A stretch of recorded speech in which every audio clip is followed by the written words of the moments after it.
get it running.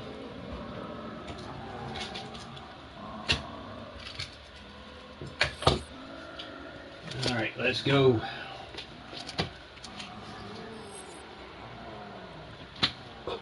Y'all ready? Everybody ready?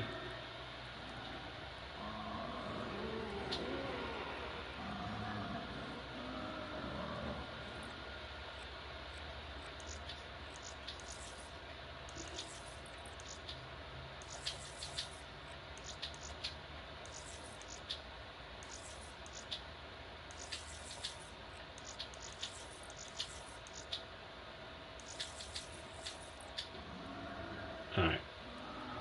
I'm assuming that this lobby ain't ready, so with that said, I'm getting out of here. Y'all can play if y'all playing without me though, later. Y'all ain't ready to play. Y'all sleeping.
Over there.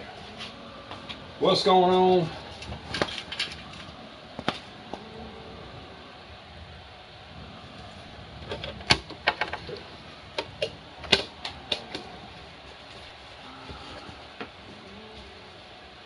Who is the...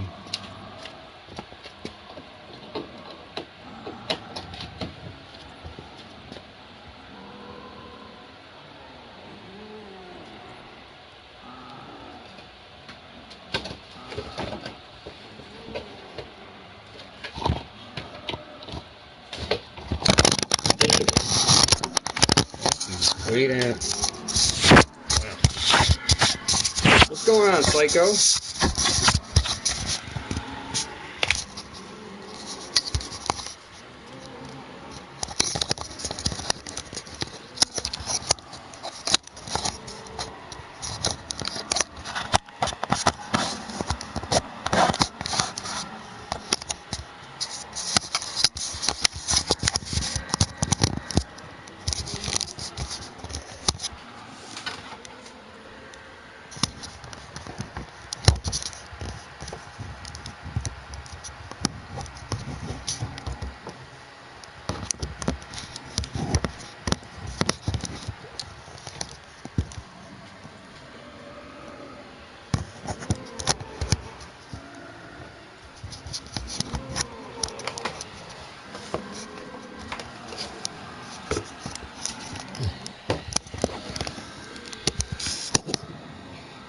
Alright, I'm just getting set up here. Alright.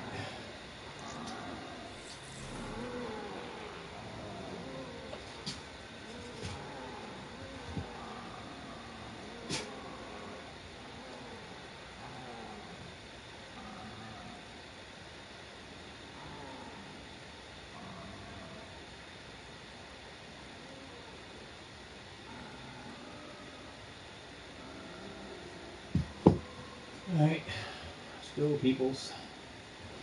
Where's my peoples?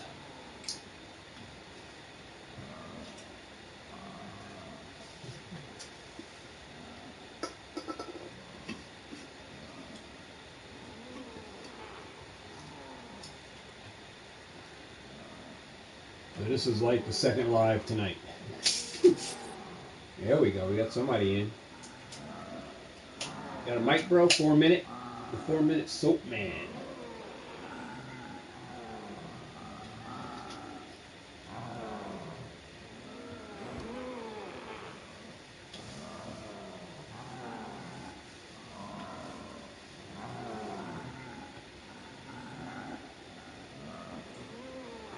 Oh, nobody's playing zombies tonight? What the heck?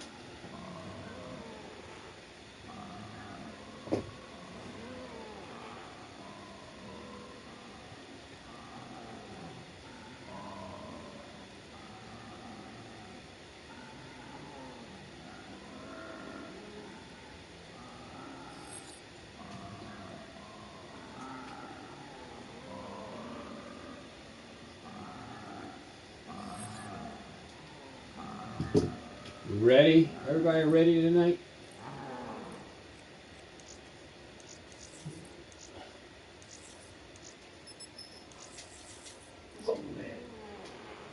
Alright, let's go.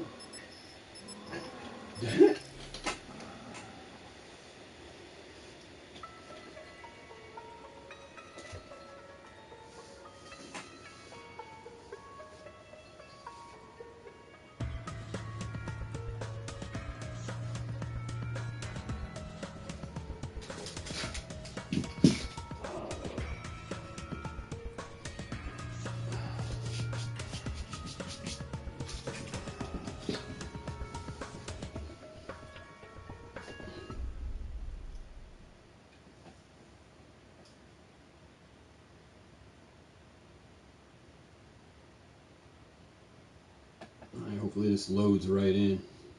Yeah, no. Here I got caught in a pause. I had to restart.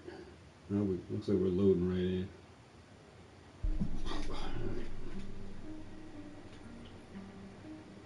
You couldn't tell us where the hell you've been for the last 2 years? Alright, everybody got their window? Let's get it going.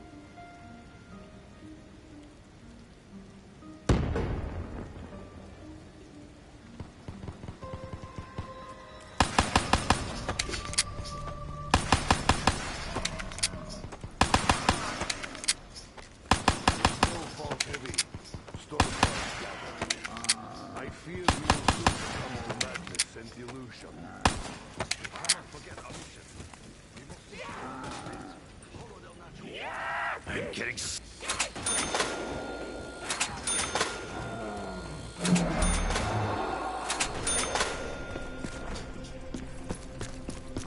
You seem pretty damn sure of yourself. So, what's your plan, Doc?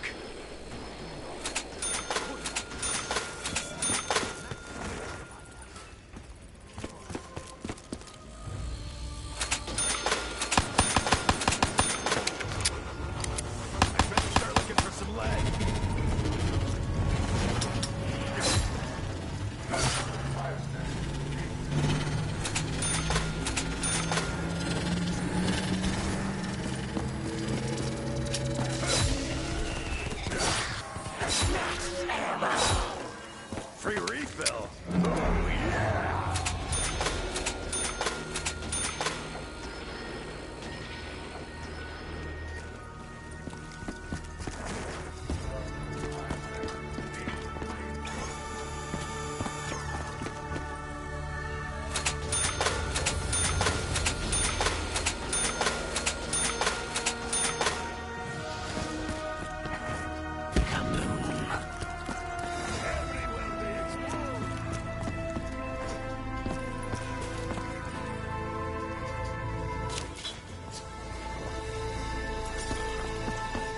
I like the beer part. Just wish it wasn't for the wine.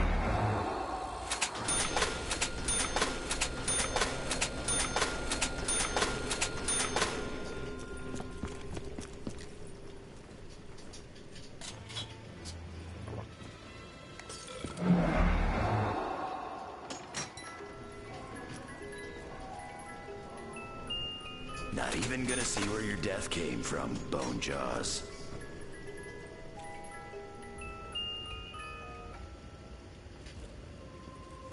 I'm gonna teach those slack-jawed flesh junkies a lesson.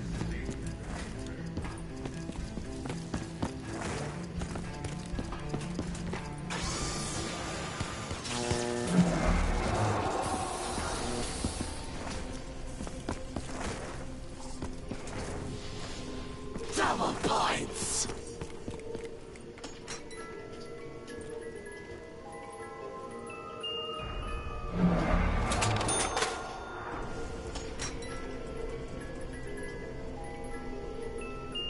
Good for me, bad for you, freak sacks. Fetch me Yo, their Bone soul! Jaws, time to meet your maker. Cold steel. Let's get this done. I want to play a game. Let's play hide and seek. Those were her exact words.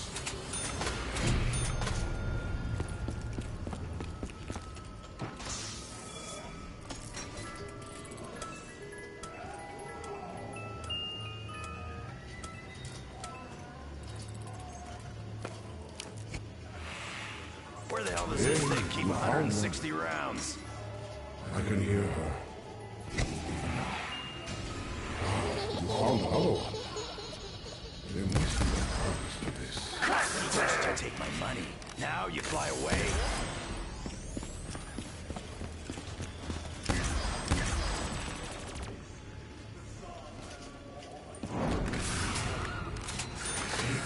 Beacon is lit. I know where and when you are. What the fuck Sooner or later, is they this? will find you. Together, we will ensure that future.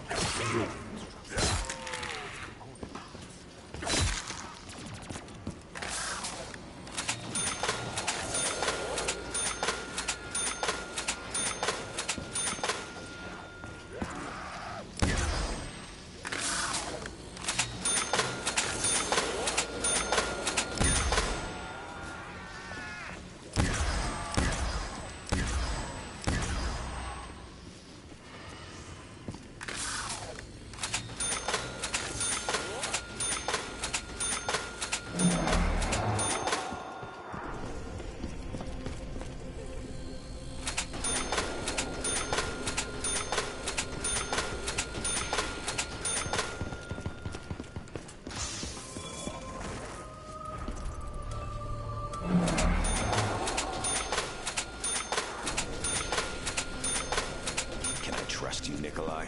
Because last time I checked, we were enemies.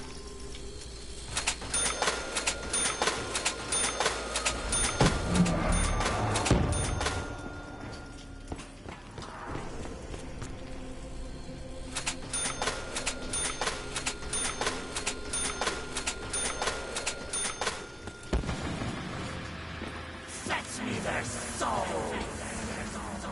Nikolai, you filthy hound!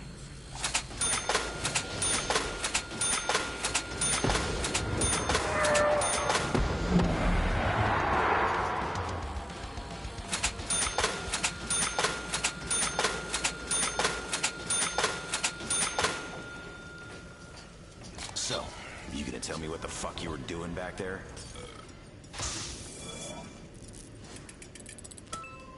Max ammo!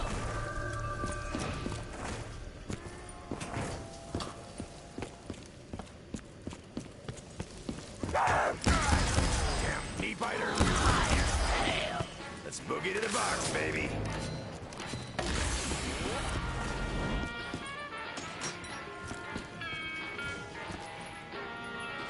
Killing zombies made easy in one single step.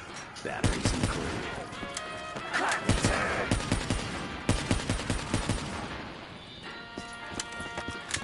Nothing says hello like several slugs to the chest.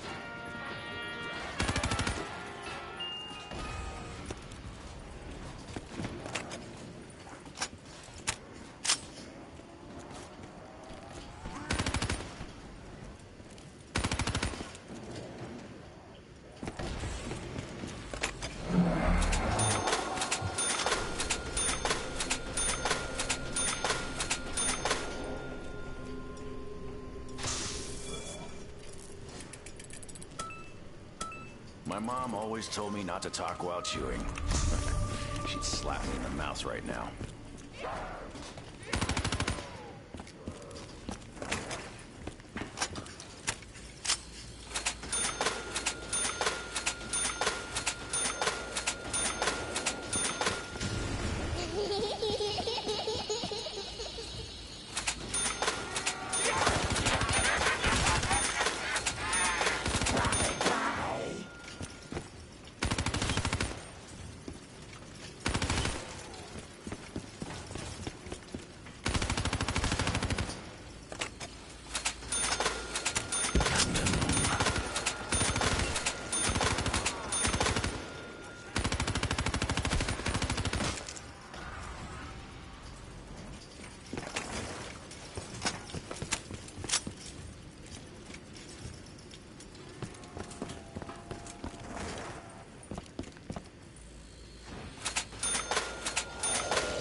Insta-kill!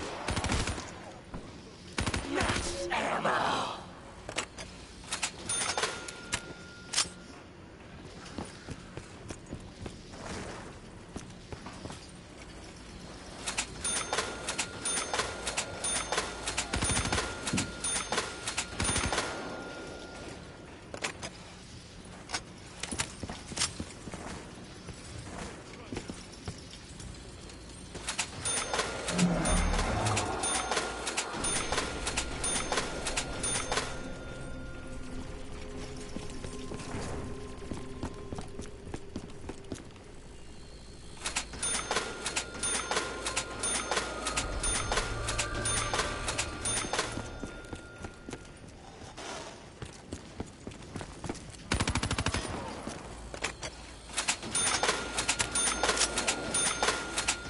Double points!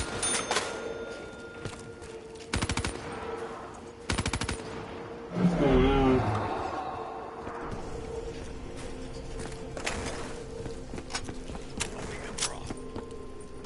It has been so long. You have abandoned me, forgotten me.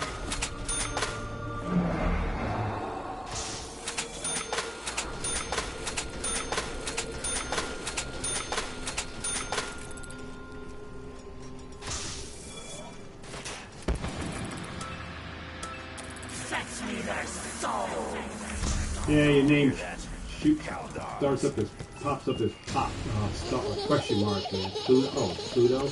Yeah, it comes up with question marks all over.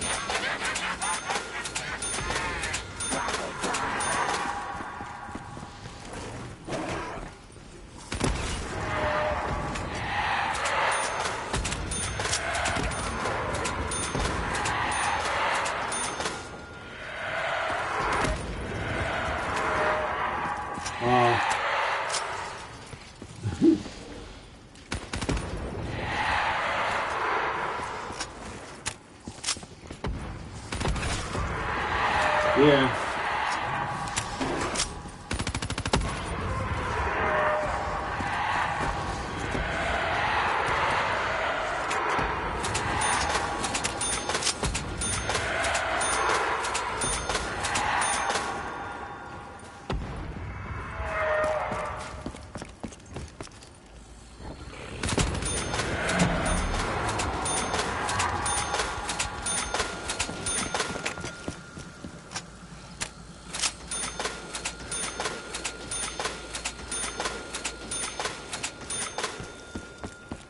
Max ammo!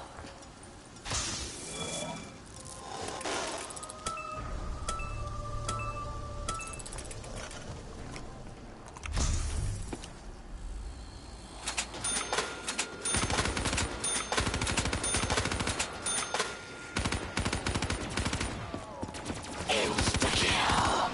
Bring it on, freak bags!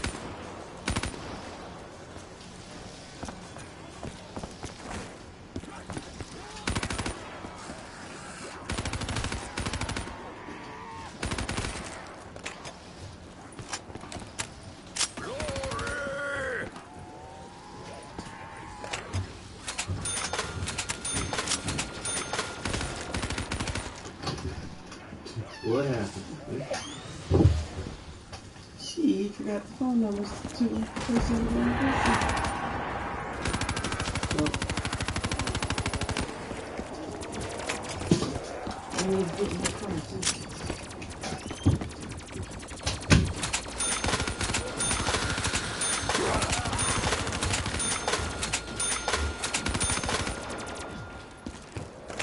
Fire sale.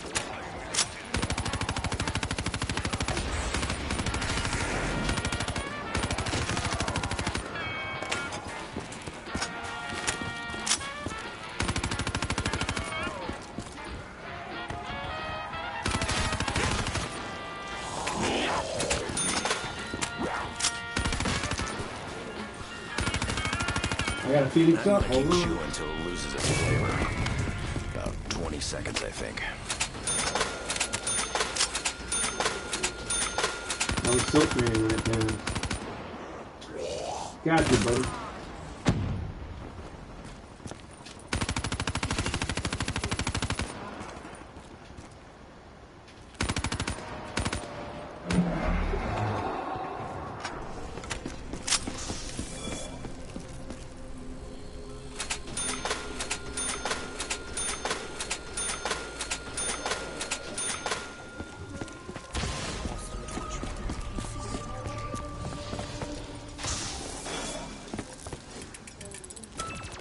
It's got a lot of flavor.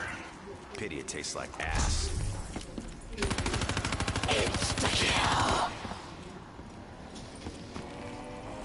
Grind you up! Need to round up some rounds.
ammo.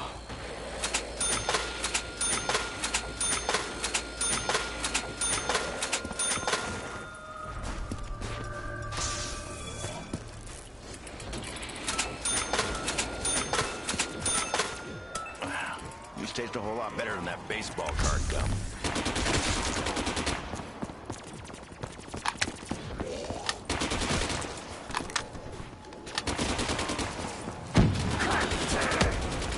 I mean, hey, you want to do my job for me? Go right ahead.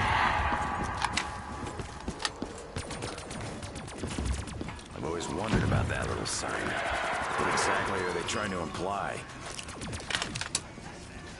You know, I've hated Richtofen for so long, I've almost forgotten why. Oh, yeah.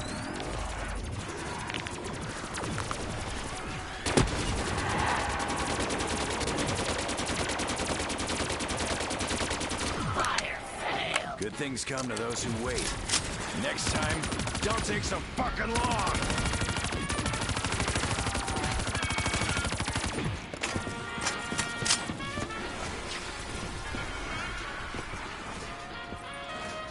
Double points.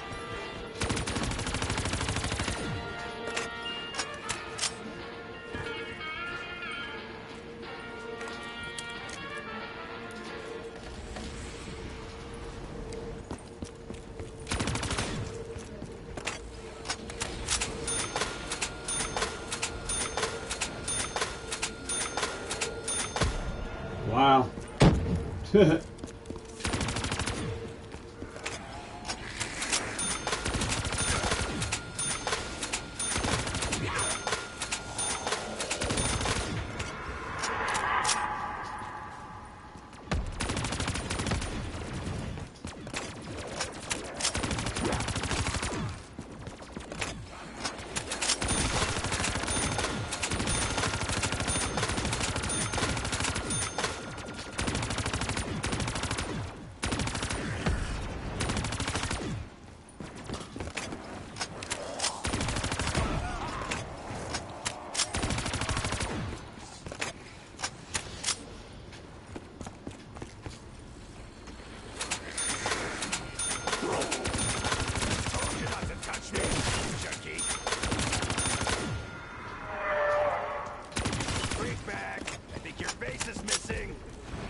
What's up, Zukio? I think I said that right?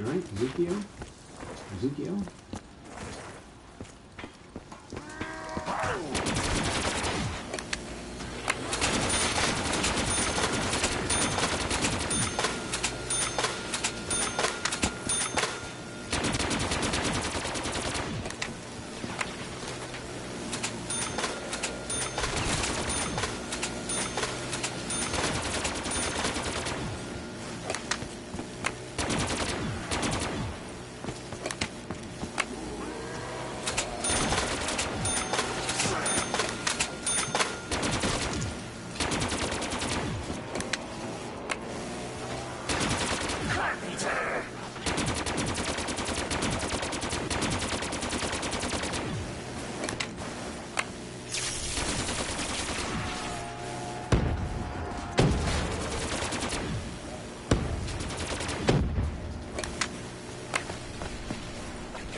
Kicking line.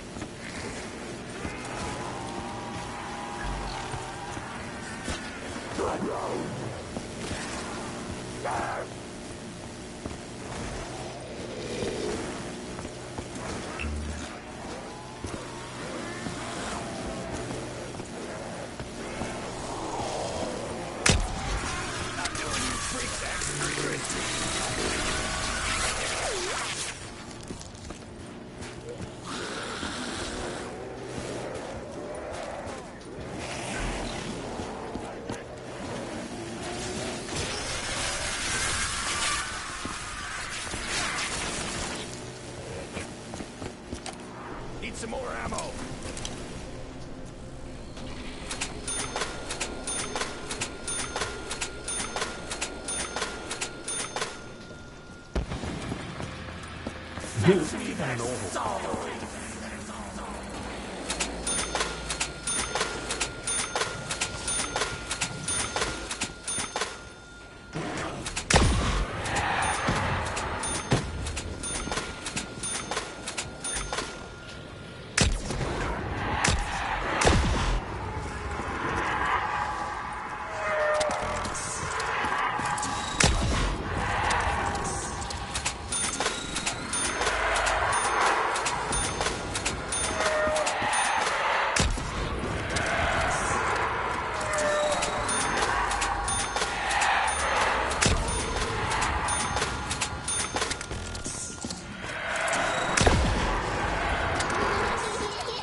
Doing this.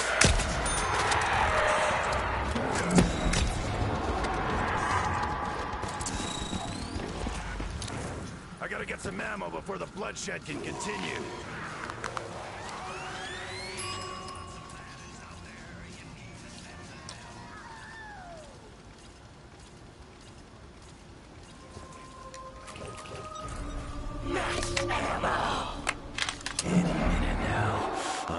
Lay my hands on one of the most badass firearms known to man.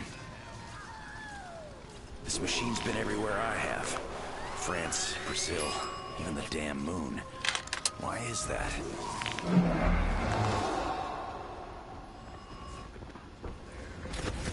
Need leads! Marking!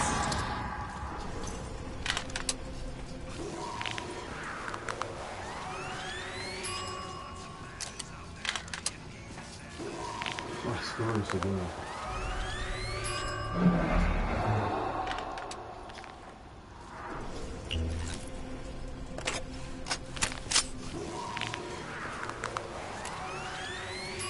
This This just turns the fun knob right up to 11.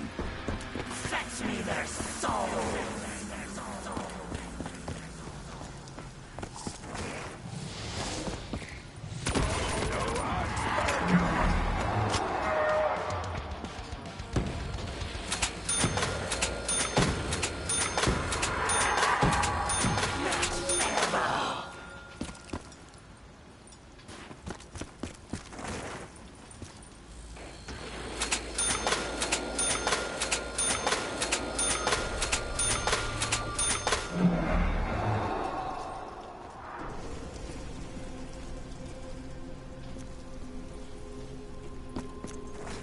Round 30.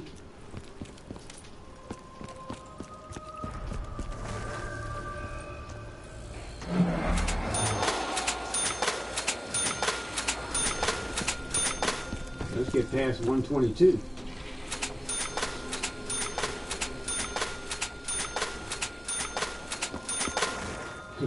Yeah, 122.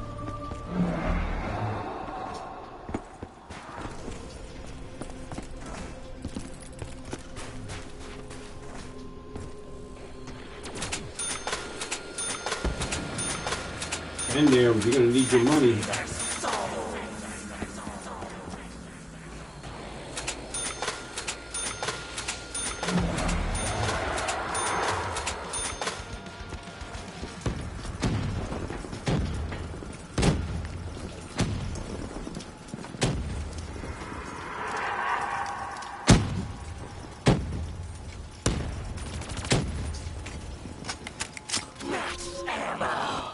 Line up, maggot brains, and lock, stock, and cock. Hey, Tack, we gotta keep an eye on Richtofen. I don't know what he's up to, but I don't like it.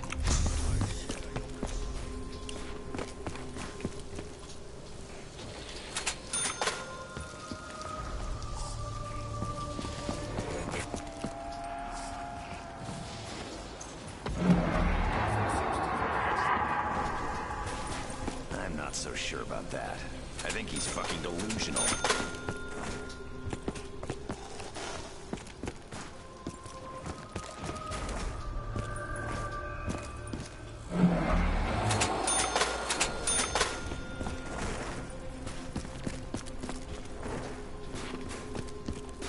Get something for you. If anybody goes down, try and get it.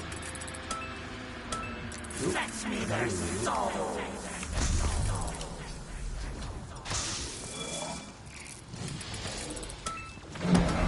I got a Phoenix up in case one of you guys go down. Jedi. Save that.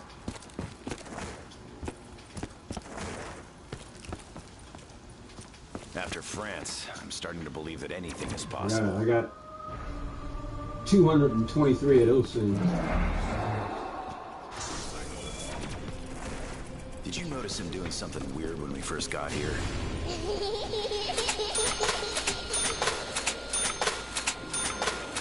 Closing in on getting close to 450 Davidians.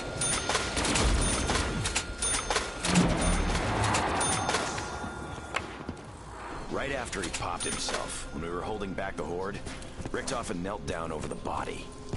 Why? I ain't spending my money. I've been grinding Divinium, bro. Took me 2 months to get 425 or something like that.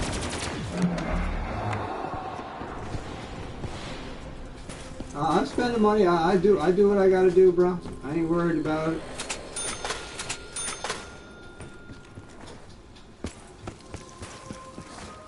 Our families.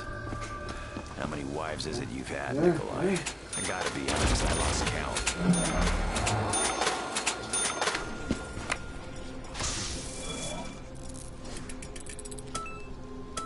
You can dare, but I don't know if it'll do any good.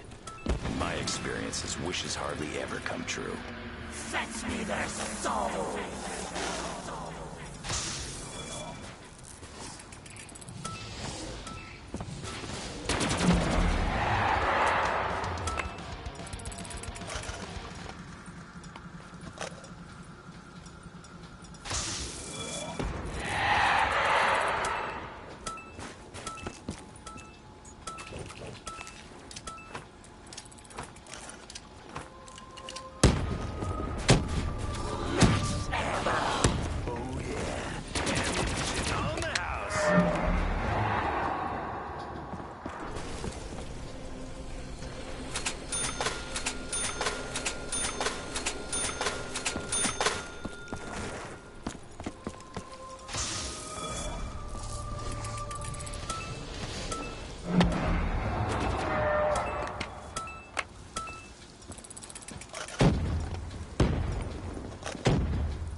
traveled to Tennessee, huh? You drive or you plane it? Plane, Psycho? I ain't never been to Tennessee.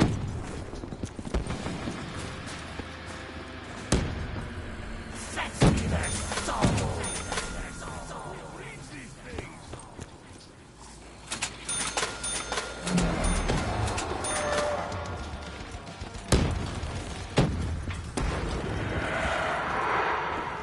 Right after we got here, after you said goodbye to your evil twin, you did something strange.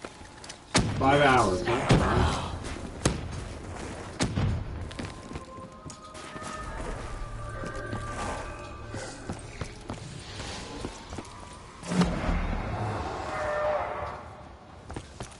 Some of them take a long, some trips take a long drive.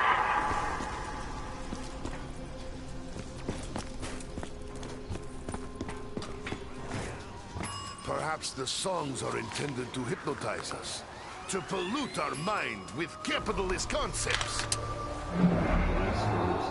Why do I think it was the German who told us how to operate this device?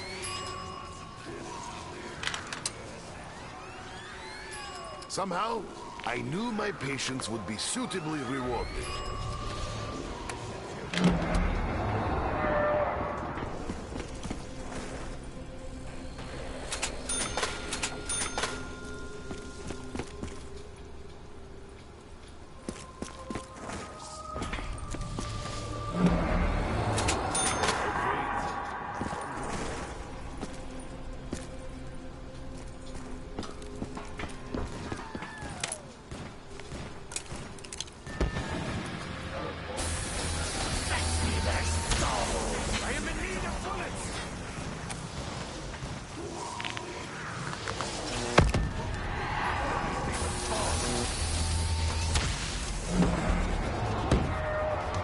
This'll buy me enough time to send out the beacon. Get the fuck out of this damn place once and for all.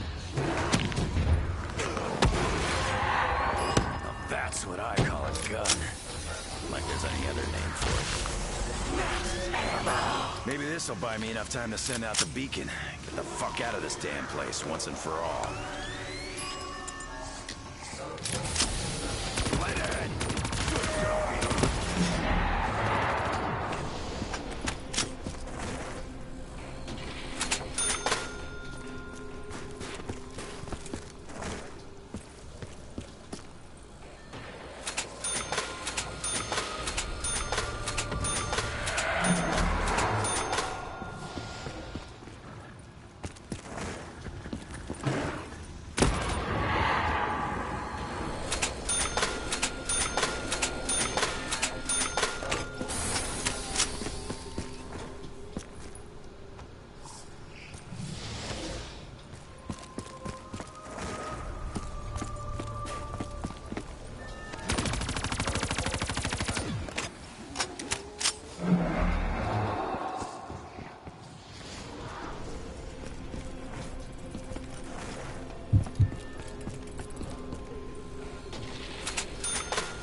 I know you're sick, Richtofen, but why were you messing around with your own corpse?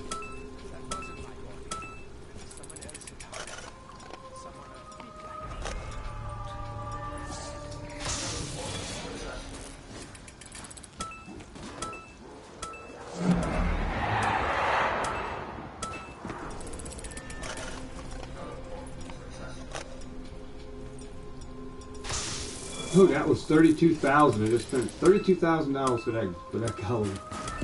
I already got the pink stuff still. I'm spending the money for the video.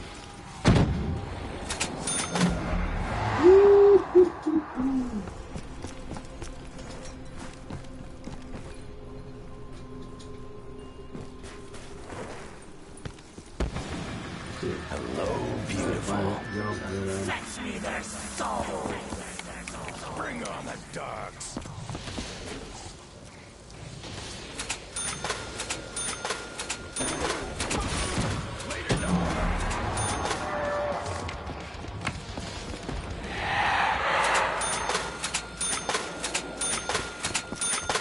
Max ammo.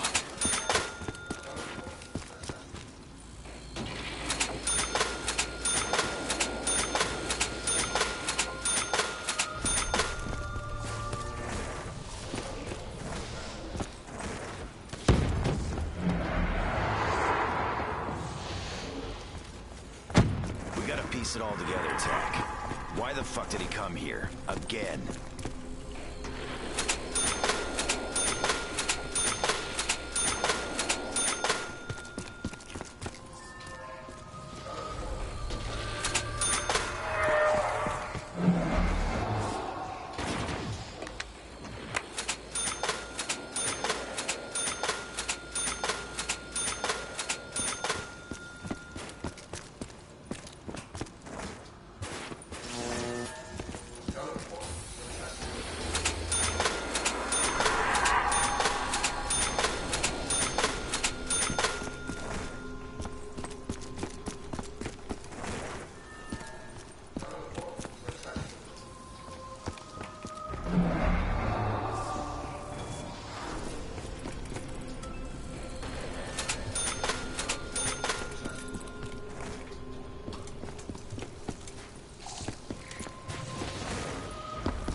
Hit the box, see if I can get monkeys off the box.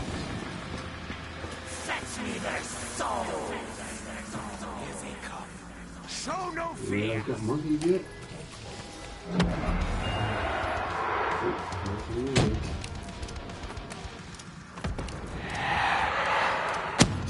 Hey, I know what I saw. I saw you stoop down and hold something against the body. Pictures, Dempsey. Pictures. Or it didn't happen.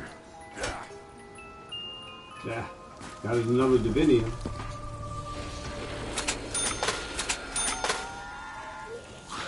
Oh, I don't know what the hell that was over there. Something else was splashing. What's that?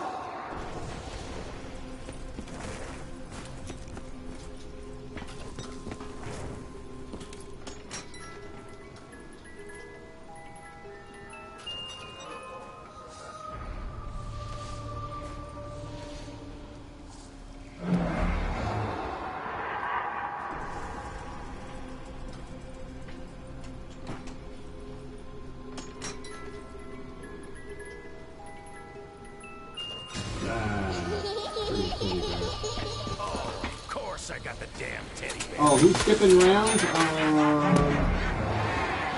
Crazy Horse. No. I'm on my live stream. One of my guys was asked who was skipping rounds. I said Crazy Horse is.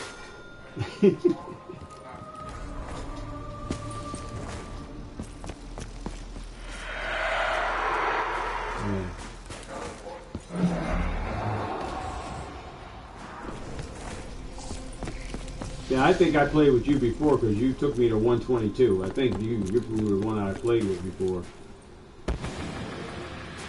Yeah. I think we were the two best players on the map. The other guys were like going crazy on the downs or something.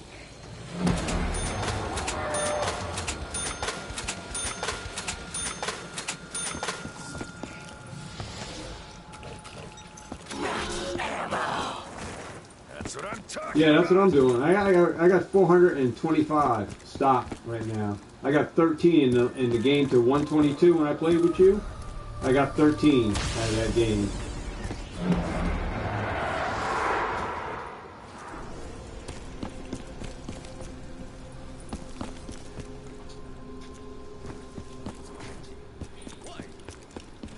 Yeah, because I farm it to round 5, round 7 solo, and I get it, but I don't have that many extra credits, so I gotta keep playing and get the liquids, and then once I get my extra credits built up, I can go solo and go round 5, and I get like 2, because I just keep buying everything off the wall. And round 5, I get 2 every game of round 5.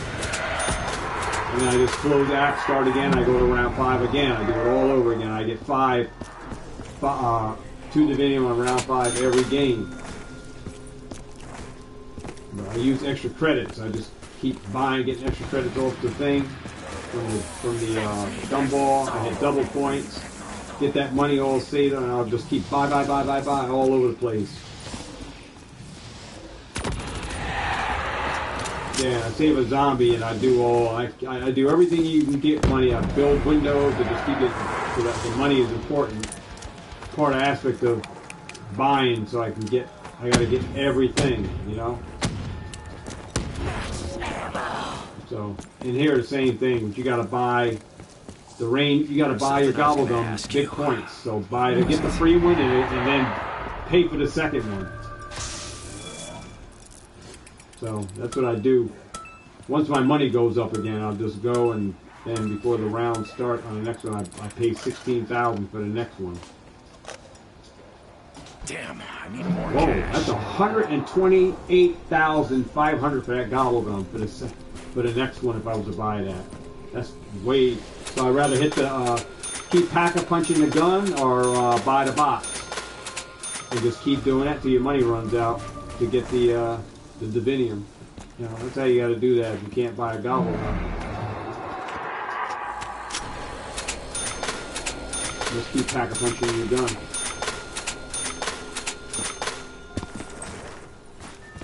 I know how to farm that Divinium.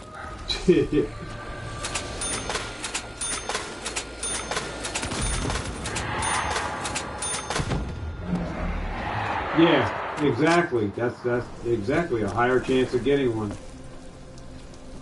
But I'd like to build my money up because if Crazy Horse leave the game, then we still keep the game going. You're gonna need your money. You're gonna need your money to escape through the teleport. You ain't got none because you spent it all up. Yeah, you're gonna be in trouble because the camping ain't gonna help.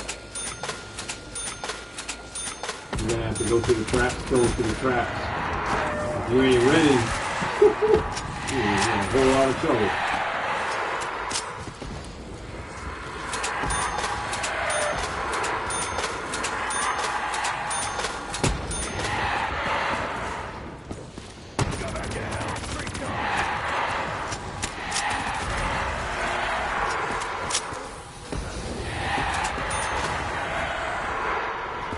Still got that Phoenix up.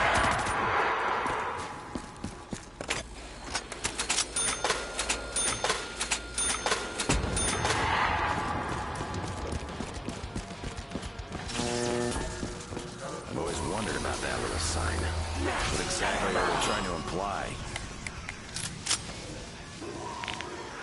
There's another.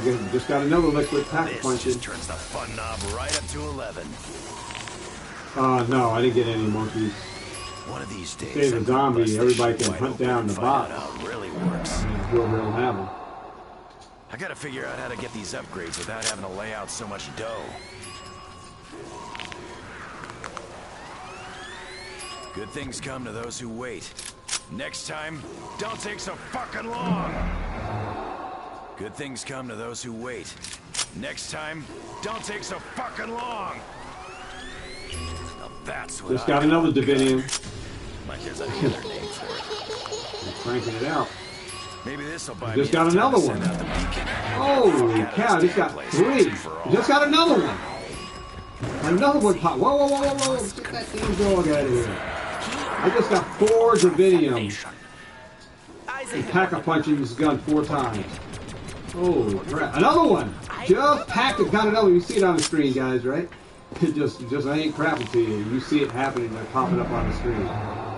One of these days, I'm gonna bust Holy this shit cow. wide open and find out how Yeah, it it's really crazy. works. You see it on the screen.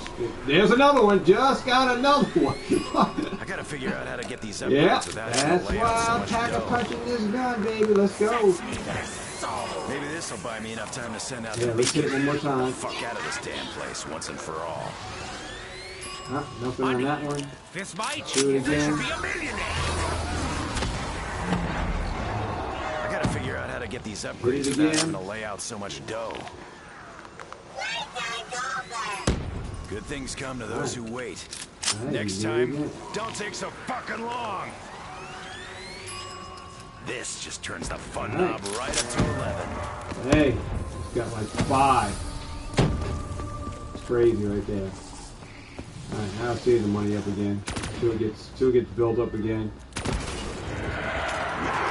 Oh, look at that. Get out of there. Got a double points. Double points.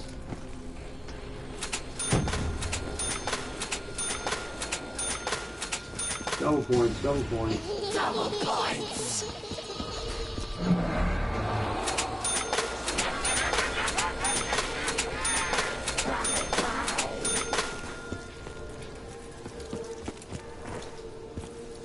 I'll build my money up again, then I'll just keep packer punching.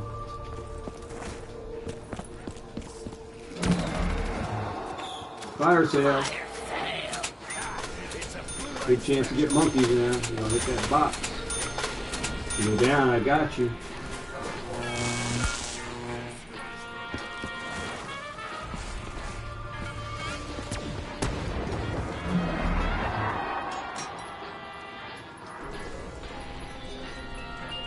Nope. Would be hard as hell with it.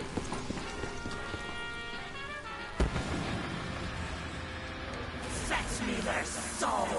Come on, box. Slow Bring down. on the dogs.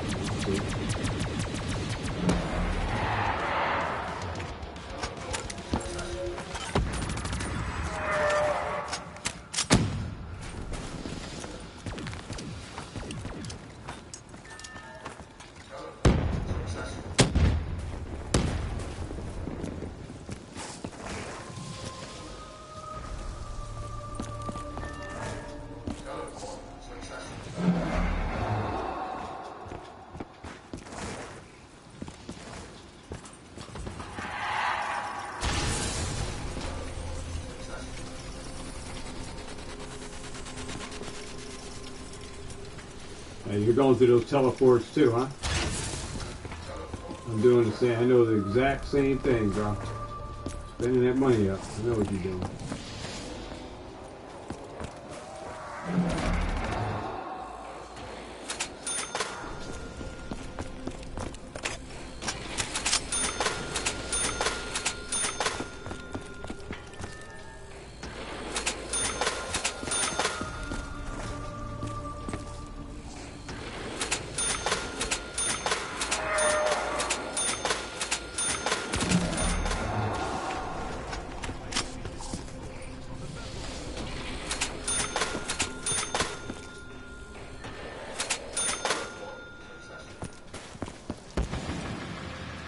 Fetch me their soul.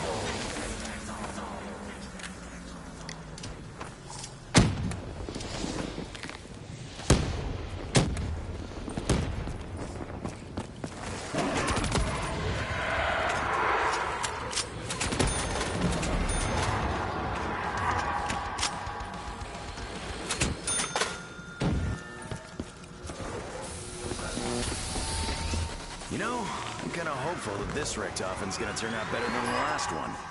Hey, it couldn't be any worse. That's what I call a gun.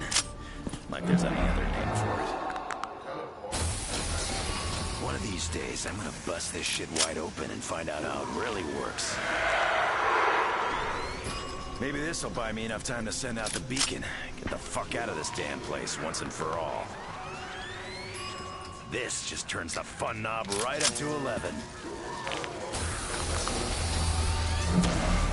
I gotta gotta figure out how to get these upgrades without having to lay out so much dough. Just got a video. One of these days, I'm gonna bust this shit wide open and find out how it really works. I don't know. I think I gotta have at least 10 or better right now. I'm gonna say at least 10. I'm just gonna play it safe with saying that.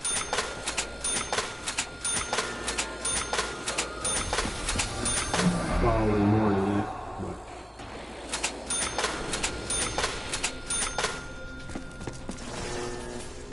that's why I don't buy Divinium. I don't buy cog points, but I know how you can buy your cog points by people. You want to buy your liquids, but you don't need to buy them because you can earn them.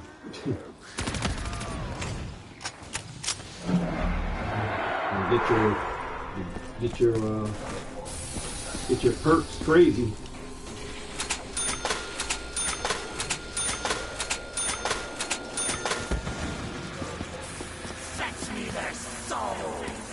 Get your perks nice and juicy. Down, puppy dog.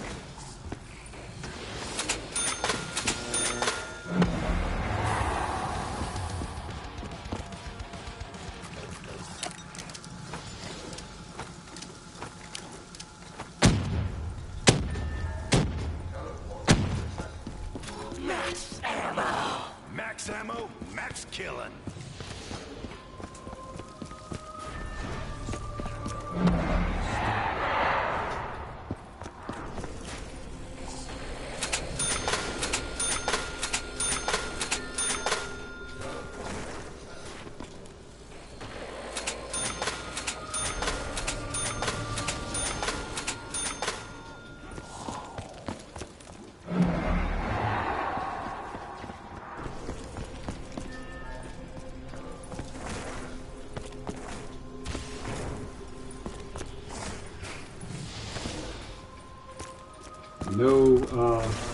No perks showing, no ammos or anything showing up down here in this stuff. Well, we're at 100. Still nothing showing up over there. Them things are like bombed out.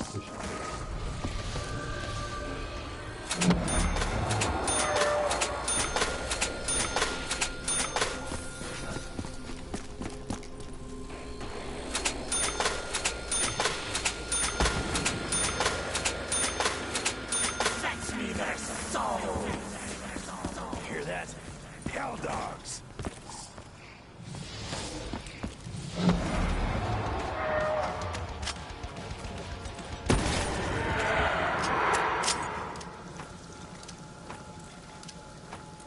Max ammo, reload.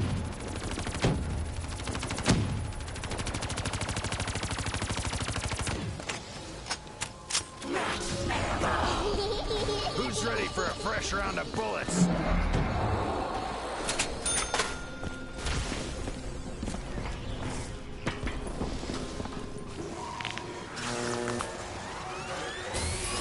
That's what I One Dividium.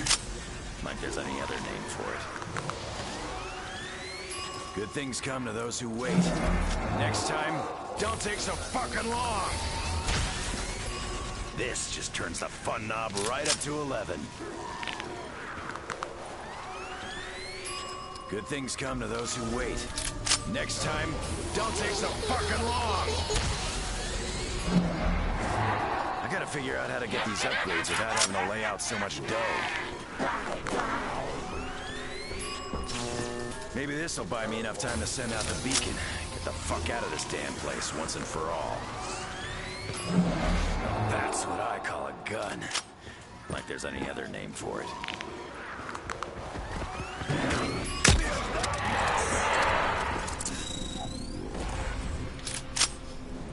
I've killed so many zombies, this crap ought to be free by now.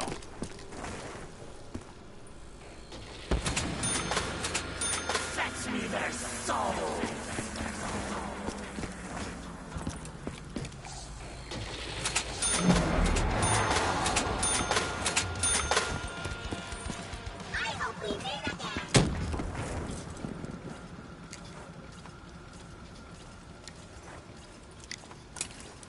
You know, Richtofen for so long.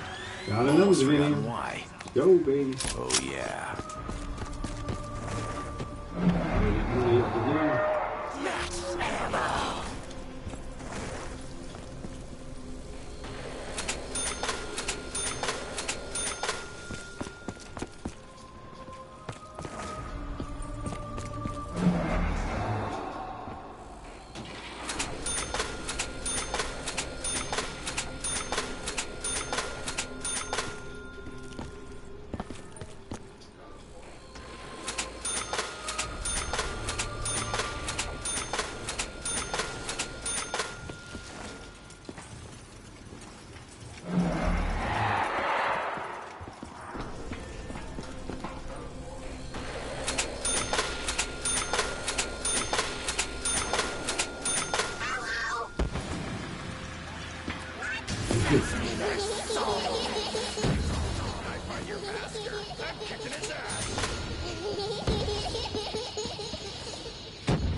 The Gorgie.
Aluminium.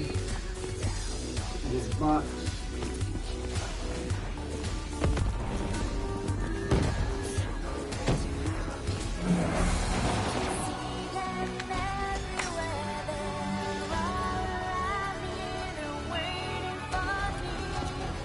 Don't want to get those monkeys though.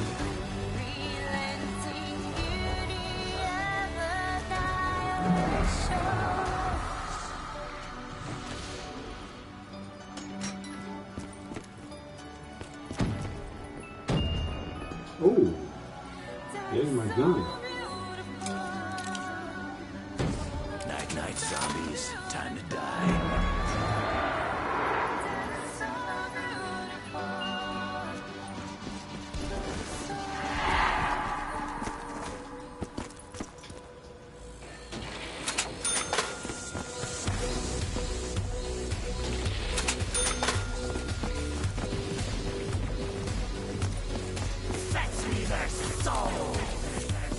I'm not gonna be any puppy's chew toy.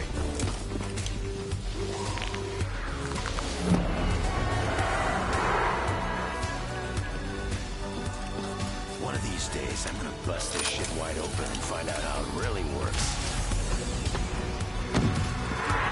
You need to remember the mission. Be sure the timelines aren't disrupted. Ah, shit. Can't wait for that.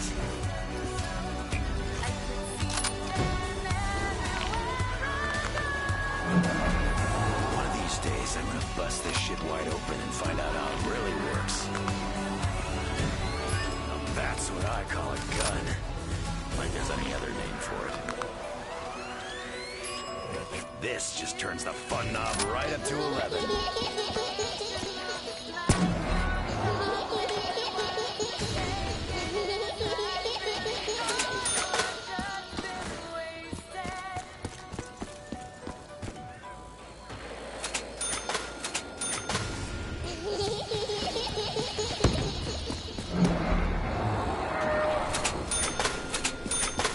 We are at 122.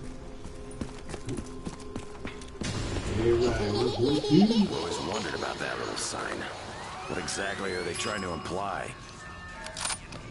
I've killed so many zombies, this crap ought to be free by now.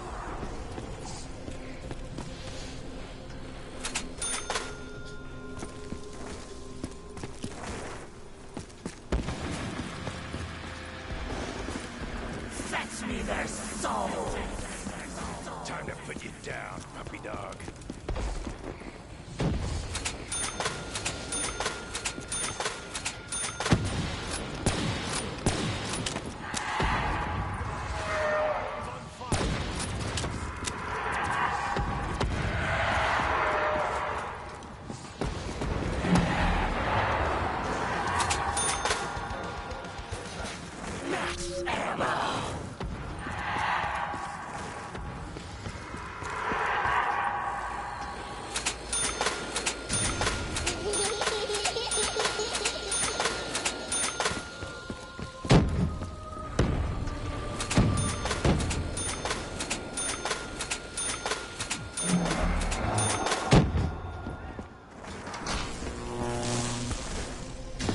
I can't get over, I got no purse.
Fetch me their soul!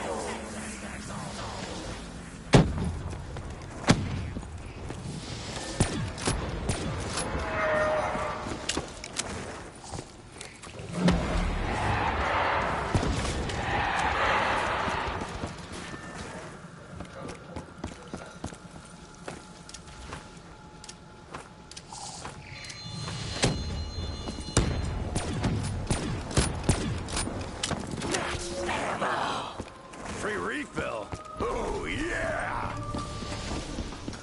You know, I'm kind of hopeful that this Wecome is going to turn out better than the last one. Hey, it couldn't be any worse. Maybe this will buy me enough time to send out the beacon. Get the fuck out of this damn place once and for all. Any minute now, I'm gonna lay my hands on one of the most badass firearms known to man.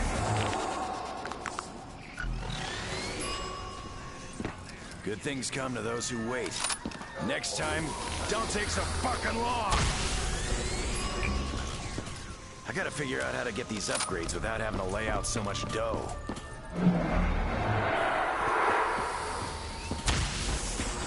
This machine's been everywhere I have. Another Divinium. France, Brazil, even the damn moon. Why is that? Breaking them out, baby.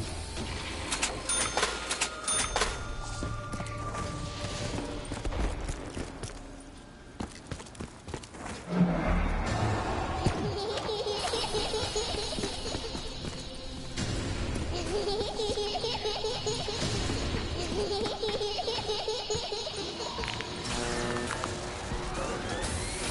of these days, I'm gonna bust this shit wide open and find out how it really works.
Ensure the timelines aren't disrupted. Oh shit, kinda late for that. I gotta figure out how to get these upgrades without having to lay out so much dough.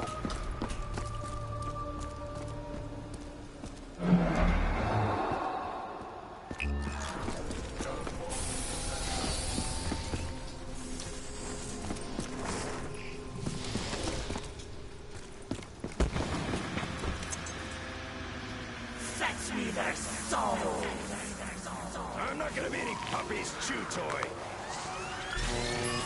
Good things come to those who wait. Next time, don't take so fucking long.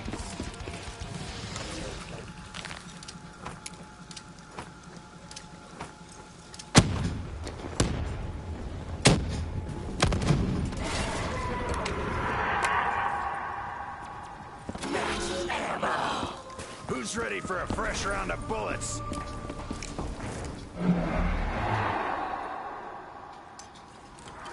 You know, I've hated Richtofen for so long, I've almost 140. forgotten why. Oh yeah.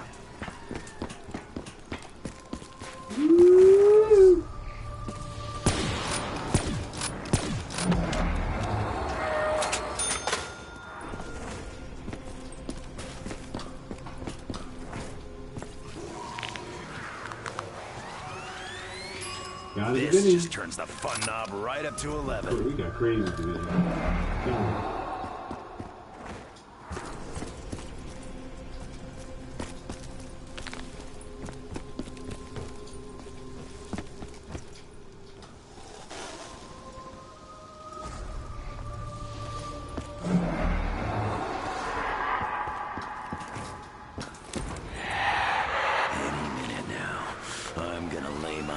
On one of the most badass firearms known to man.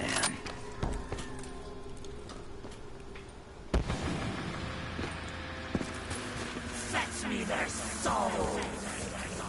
I find your master. I'm kicking his ass.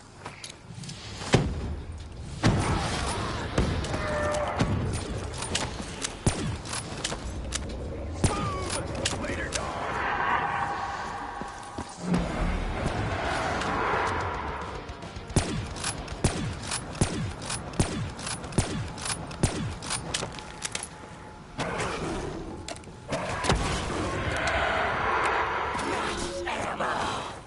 Line up, maggot brains. I'm locked, stocked, and cocked.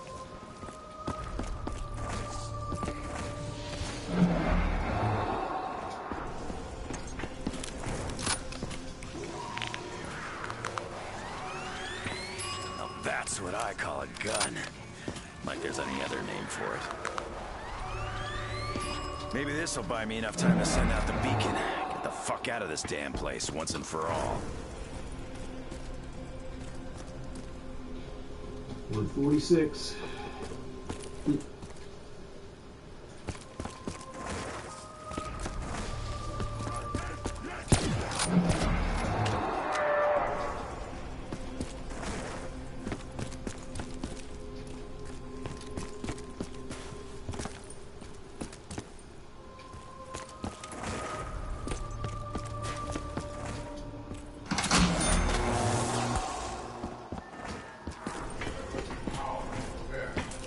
You know, I'm kind of hopeful that this Richtofen's gonna turn out better than the last one.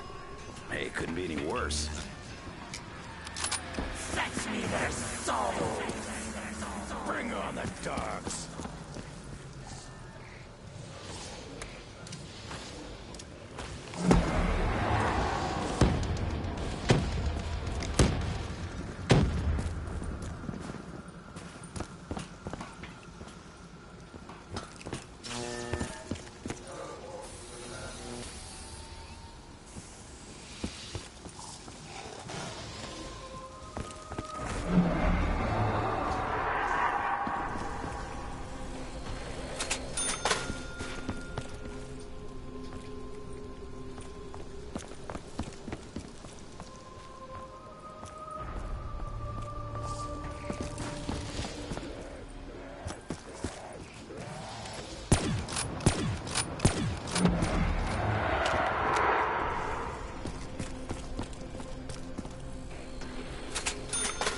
$151. Pokemon Classic 151. It's already out, guys. It's out tonight. Get it.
That's what I'm talking about!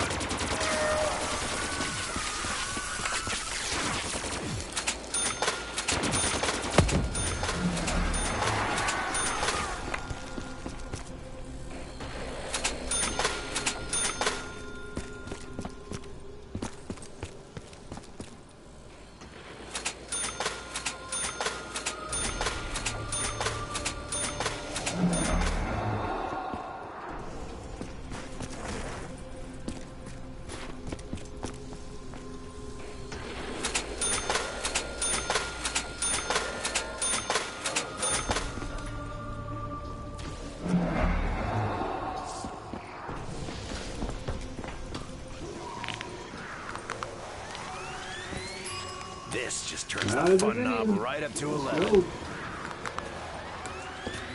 One of these days, I'm gonna bust this shit wide open and find out how it really works. Good things come to those who wait. Next time, don't take so fucking long! I gotta figure out how to get these upgrades without having to lay out so much dough. Maybe this'll buy me enough time to send out the beacon. Get the fuck out of this damn place once and for all. Max ammo! Oh yeah, ammunition on the house.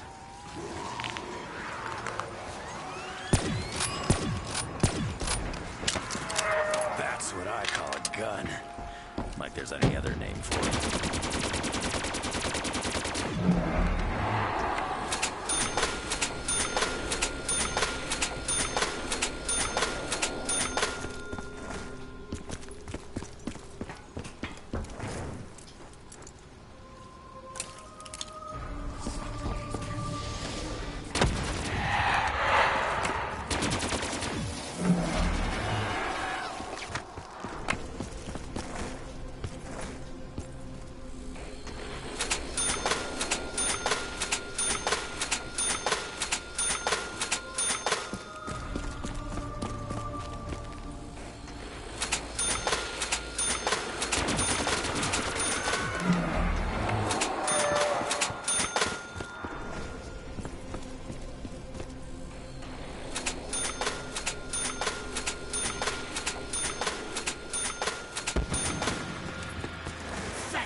not gonna be any puppies, chew toys.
This machine's been everywhere I have.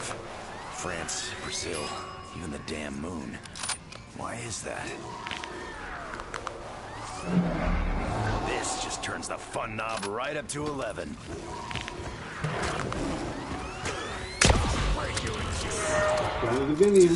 One of these days, I'm gonna bust this shit wide open and find out how it really works. Good things come to those who wait. Next time, don't take so fucking long! You know, I've hated Richtofen for so long, I've almost forgotten why. Oh yeah.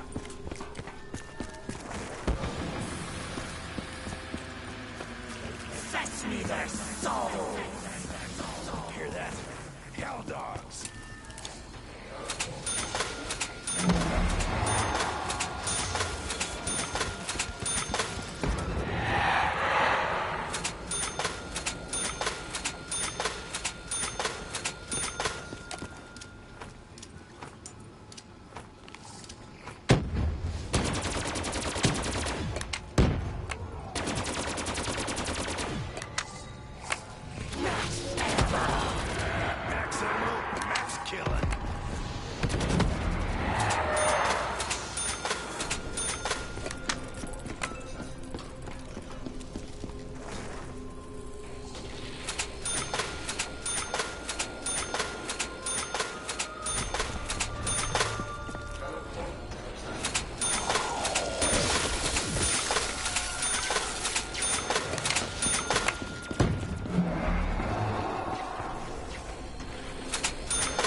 Fall asleep.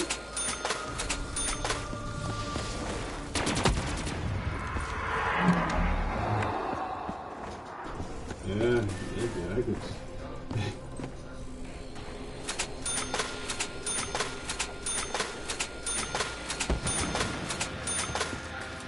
That's why I drink the Monster energy drinks at night. I drink those. Yeah, I'm up, man. I'm up. I had a nap this afternoon, late, this evening. I had a nap, so I'm good. I play late, man. I'm on here late. Usually 4 or 5 o'clock in the morning I'm on here. Every day, bro. Every day I'm on this game. Every day. The weekend is crazy because I'm just coming off my off days. Sunday and Monday my off, so I'm back to work tomorrow. But I still stream before I go to work. I get on here for a little while before I go to work. And then at night, after 11, I'm back on here. Tuesday through Friday, and then Saturday, I'm on here after 10.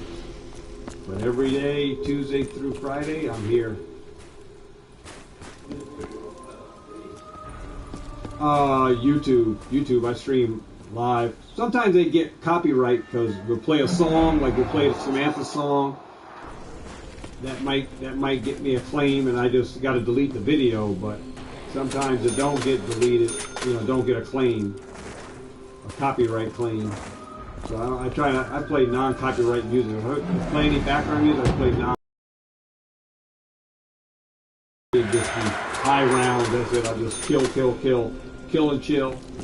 I just sit and train zombies up and kill and get Davidium, and then play again.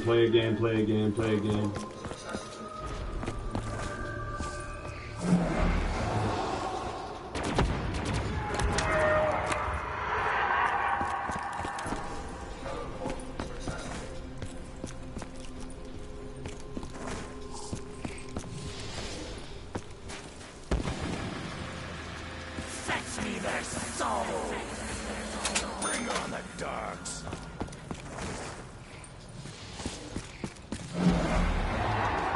It's good for these guys because, like the high rounds, man, whoo, you'll see your guns ain't gonna do crap on these.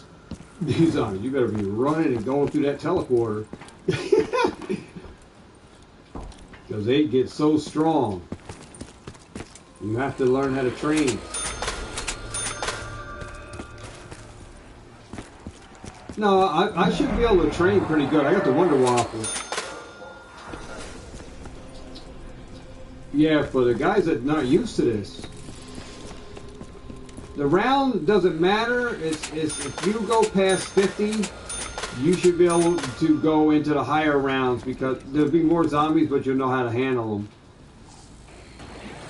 You know, other guys, they're not used to that many zombies coming through, so they don't know how to pull them together to make it through. So they're running because their guns ain't doing nothing. Even when you camp on a catwalk, your guns, you run into an ammo issue.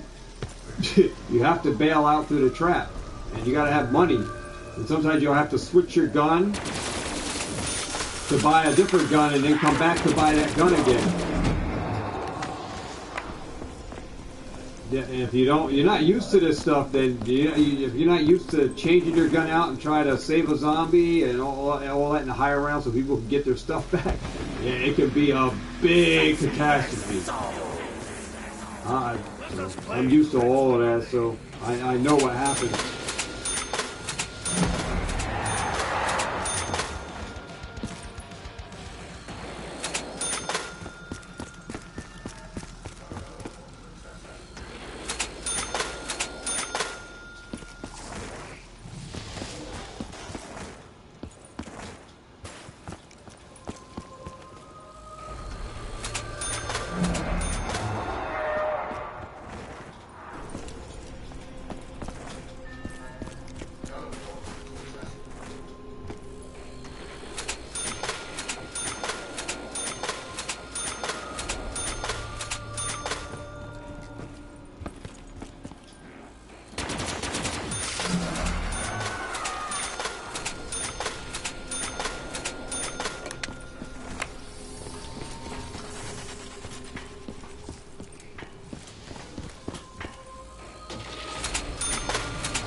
Throw that trap back down.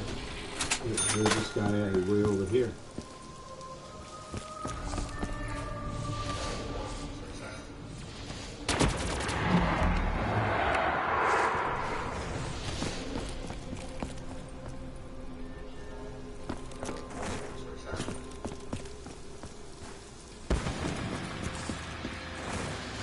Fetch me their soul.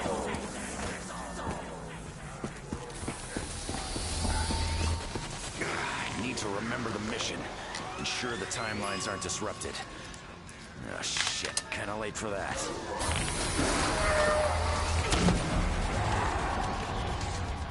I gotta figure out how to get these upgrades without having to lay out so much dough. Now that's what I call a gun. Like there's any other name for it. Maybe this'll buy me enough time to send out the beacon. Get the fuck out of this damn place once and for all. Now that's what I call a gun. Like there's any other name for it.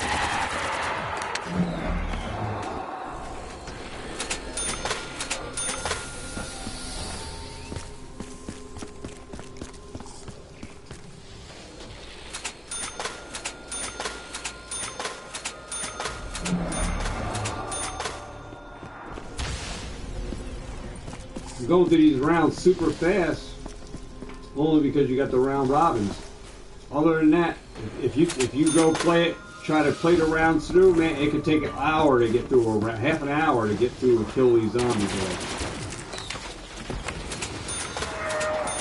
When I was playing on a sanction, we got to round 66, it was taking like half an hour to kill a stream of zombies. Them things were coming through like crazy.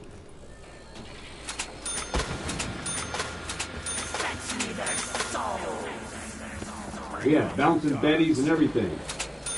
Still zombies. It was crazy.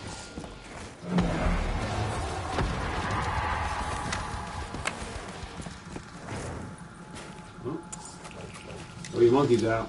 Max ammo.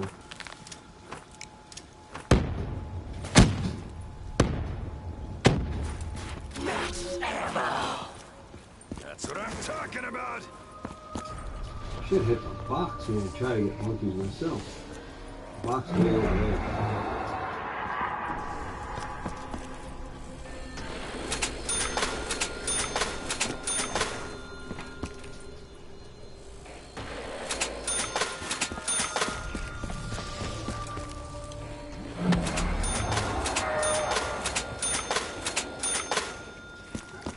You had this game since it came out or no?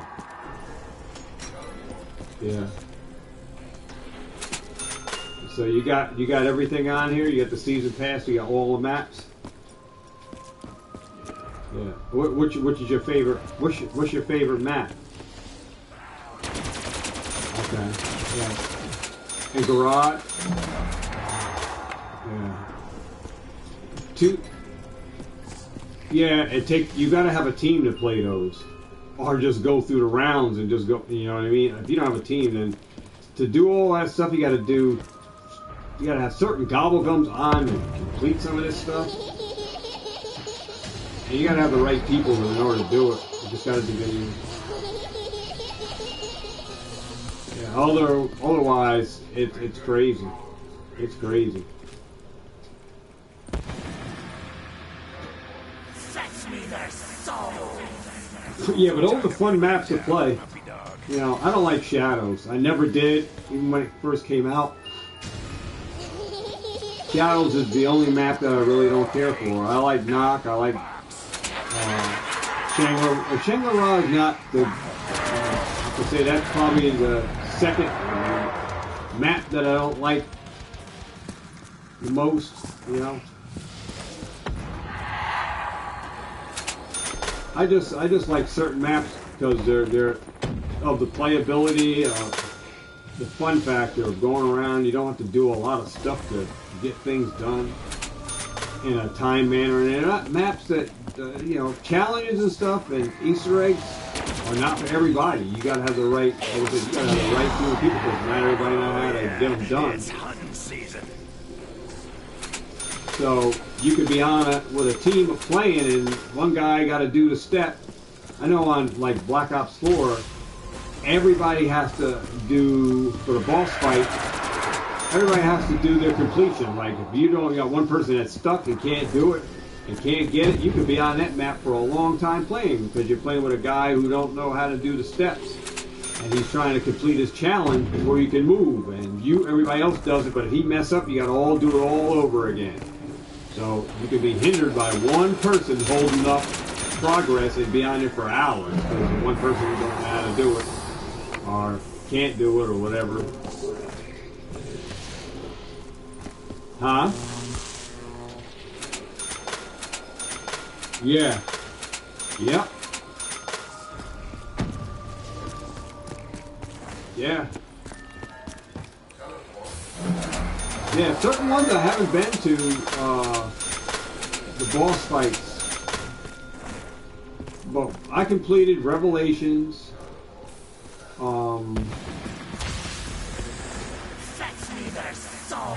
think we beat Garage.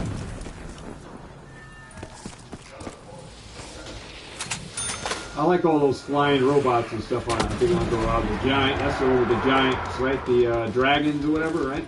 Garage Karobi? Yeah. Yeah, I like that. I got hit this box, see if I can get monkeys, man. Where the hell the box go? Back there.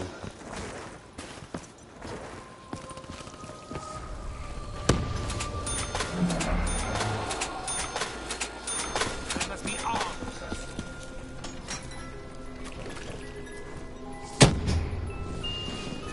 They don't want to pay out the monkeys. Monkeys hard to get.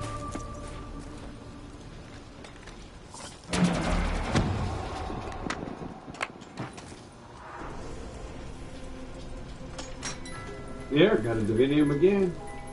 Give me monkey, man. Come on.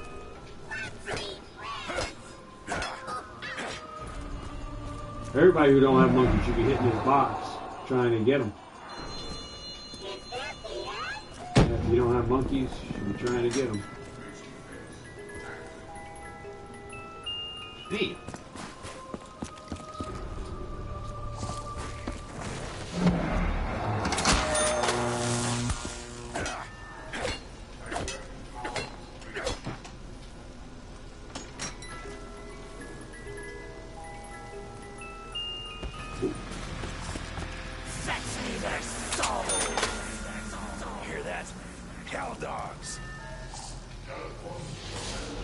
Zetsubo Nushima was pretty easy. You can do a for high round. You can do a 4-player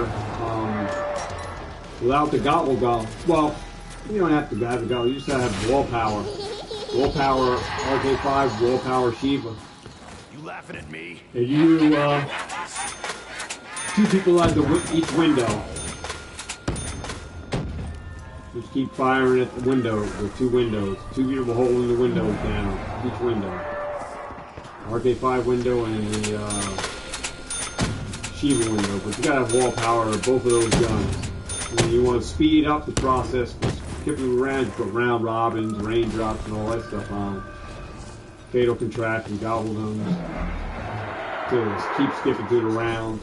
And everybody making bank. You put profit sharing on if you want. And you don't open no doors. Just keep all the vine doors closed. Huh? For high rounds. That's, you don't have like, you know, unlimited gobble gums and stuff like that. You're running the gobble gums you got. You're running wall power and no power on Zetsubo Nushima. You just hold two people. You need 4 people all together, you know, to hold the windows down. But to enhance the factor of that gameplay, then you run round robins and raindrops and all that stuff to get through the rounds faster.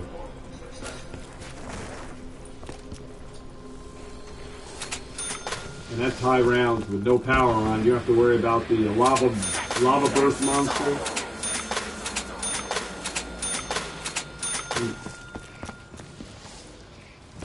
Yeah, we did. I went to like round 77 on Zetsubo, like that. When I was at Prestige 1000 on this account, before I reset it back to normal. Well, back to the beginning, rather.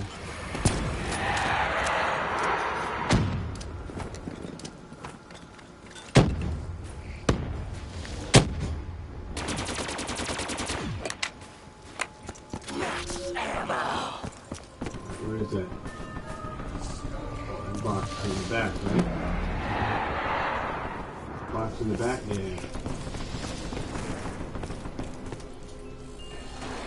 Somebody else trying to get monkeys too.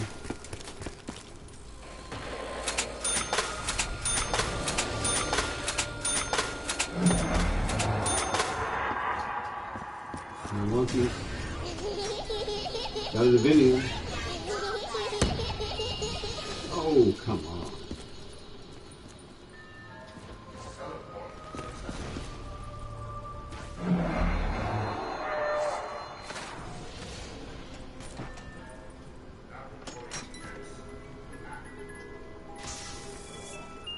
Oh. Mystery candy. I'm still holding on to that Phoenix up.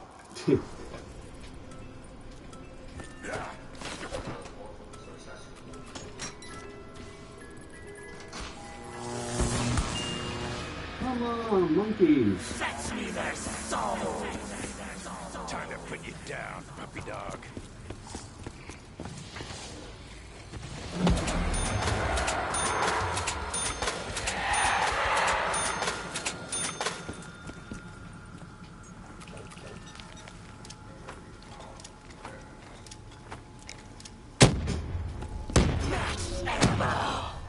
Oh yeah, ammunition on the house.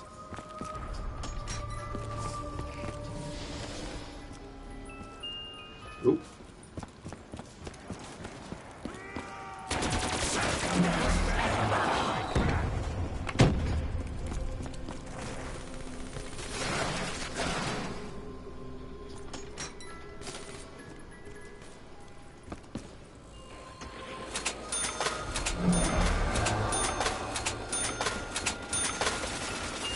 I foresee blood.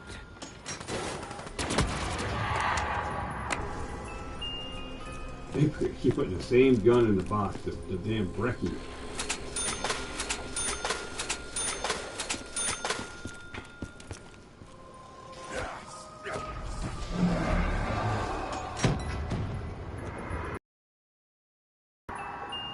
Ah,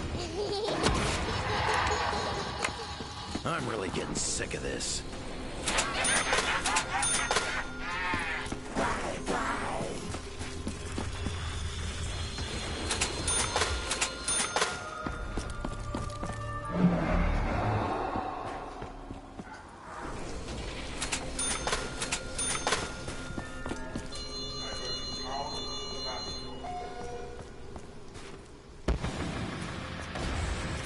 get another box to go over this though. Come on, monkeys coming out this time.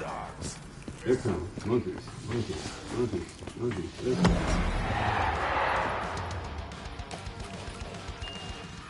Dingo. Dingo came out.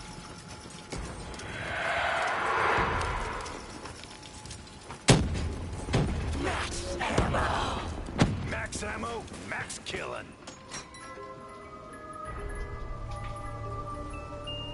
That same friggin' gun, Breckie.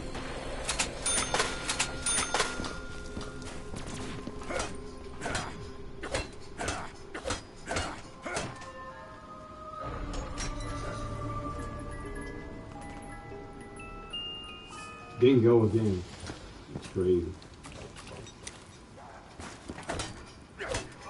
Oh, hold on, I got Phoenix up. I got Phoenix up for you.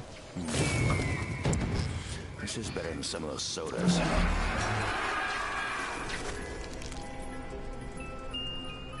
Oh, I got the monkeys. You're back. All right. Somebody else can smack the box. Smack the box. We got two of us with monkeys, I guess. Everybody can get it.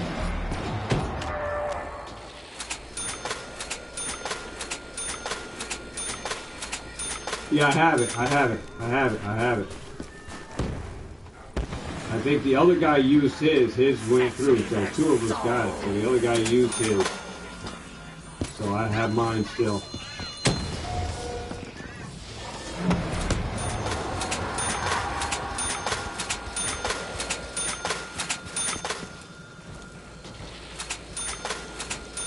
Oh, that was you that went down crazy? Yeah, the Phoenix up, man. I got, like I said, I got 220 something. I'm trying to get my round robins crazy too, so I don't have to worry about when I lose them, and I still earn a lot of dividend each game. So that's what I'm trying to get. So I've been trying to save up all my good gobblegums for just going on and just blasting off with things, skipping rounds and putting round robins on and just going through. Take people high rounds. It makes good content here on the channel. People see you using the good gobble gum. Everybody else having to keep these guys in the game and not leaving. They seeing they're getting higher rounds, staying with the person rather than leaving. I think it'll keep a lot of people staying on the game.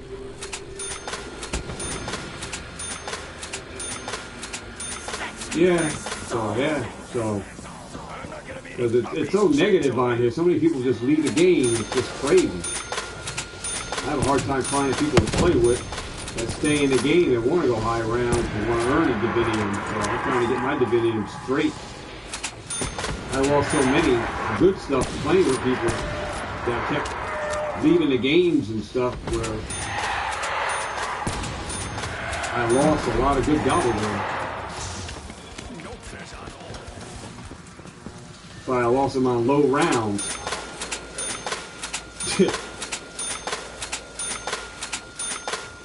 For the most part, every one of my games is beyond 30 rounds or better. Now, they don't mean I don't have bad days. Sometimes I have bad days. I'll go down on a round 5 playing solo on stupid stuff because sometimes my controllers are acting up. And I go through a lot of controllers. Yeah, the PlayStation 4, I got to keep buying brand new controller. I'm playing with a brand new controller now because the one that was brand new was only about a month old and something was going on with the analog. I had to open a brand new controller. I'm playing with another brand new controller. And I don't have any problems. I'm running and I'm diving. I try to do stuff and my man is diving on the ground. I get caught up when I'm training the zombies that I go down.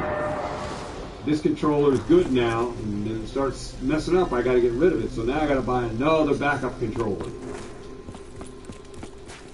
Yeah, I buy them at Walmart. I buy the cheapest one, black one, because the colored ones are $69.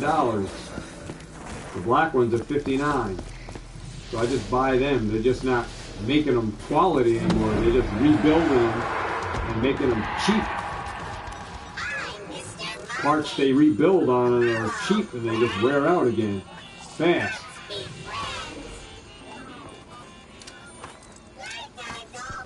I bring the controllers over to GameStop. I get credit for them, and then I work at Walmart. I work at Walmart, so I buy my controllers brand new. I buy brand new black controllers.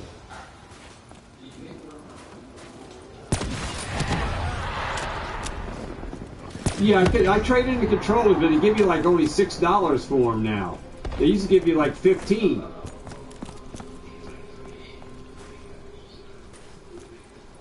Uh-huh.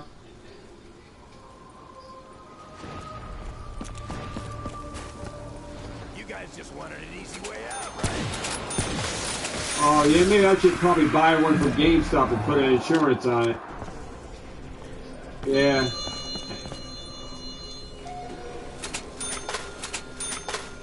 Yeah, well, I'll trade them out every year. I'll just keep going in. As soon as they give me an issue, and I'll put insurance on that new controller again. Hey, I need another insurance. Put another insurance, because, yeah,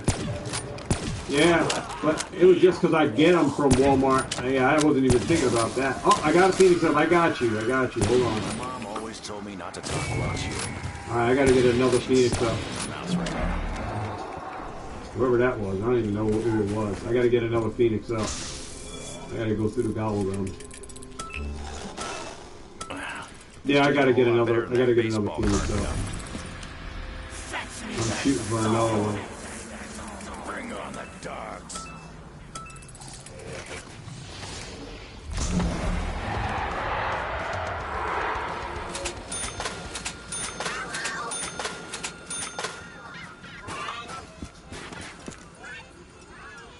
Damn, woo! That gobblegum cost me $1 million if I buy this one. Holy cow. It's crazy. Alright, let's see what this is. I got another Phoenix up. I got another one. Wow, that's $1 million. I never saw a gobblegum that high.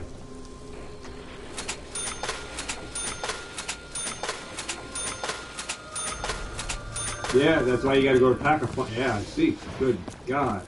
Oh, unless your money is crazy, you can buy whatever.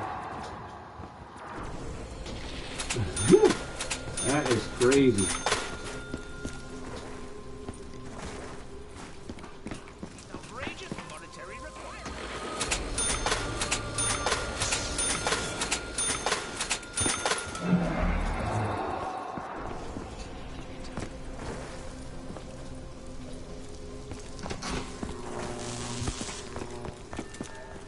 Yeah, it's crazy.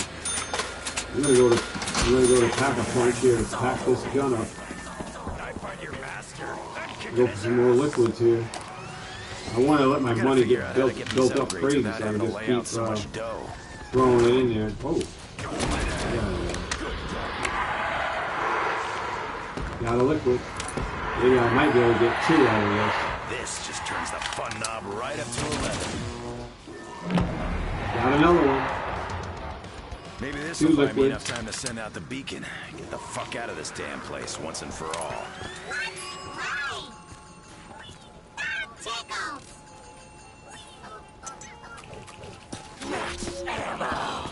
Line up, maggot brains. I'm locked, stocked, and cocked. Got another one. I'm gonna bust this shit wide Crazy. open and find 3 out liquid how it really diviniums, works. guys. Good things Super come to fast. those who wait. Right Next there. time, don't take so fucking long. I've always wondered about that little sign. What exactly are they trying to imply? Crazy packer punches. Now that's what I call a gun. Like there's any other name for it.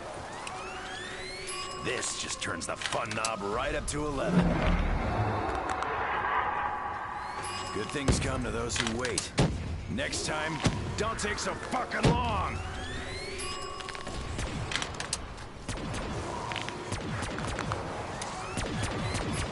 Maybe this will buy me enough time to send out the beacon. Get the fuck out of this damn place once and for all. This machine's been everywhere I have. France, Brazil, even the damn moon. Why is that? Fetch me their soul. I gotta figure out how to get these upgrades without having to lay out so much dough. Go back to hell, freak dog!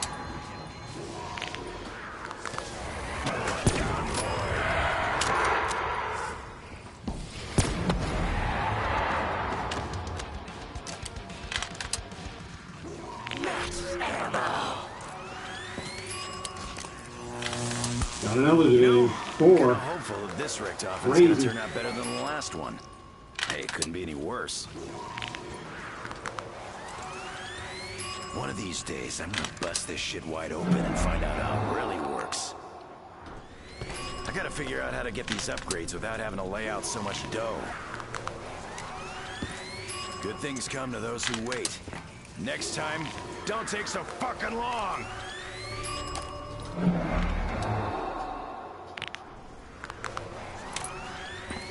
This just turns the fun knob right up to 11.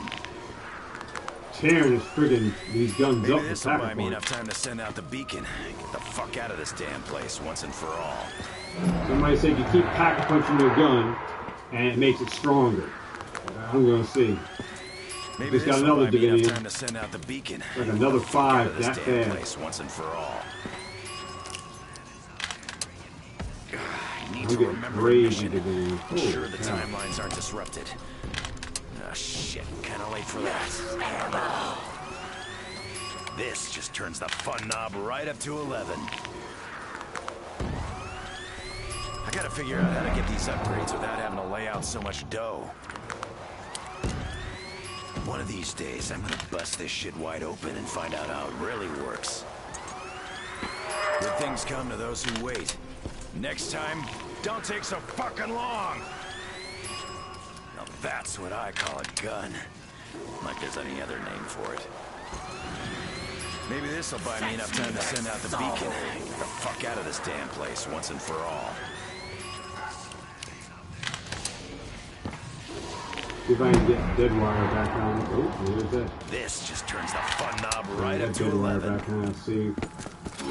There we go. Oh yeah, ammunition on the house.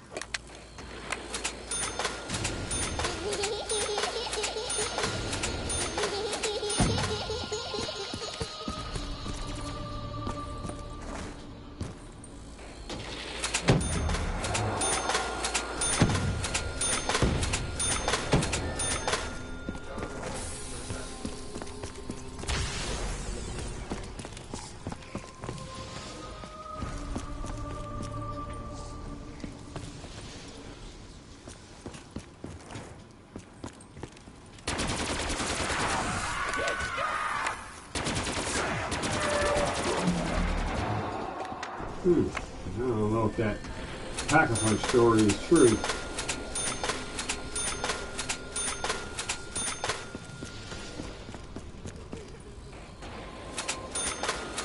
Yeah.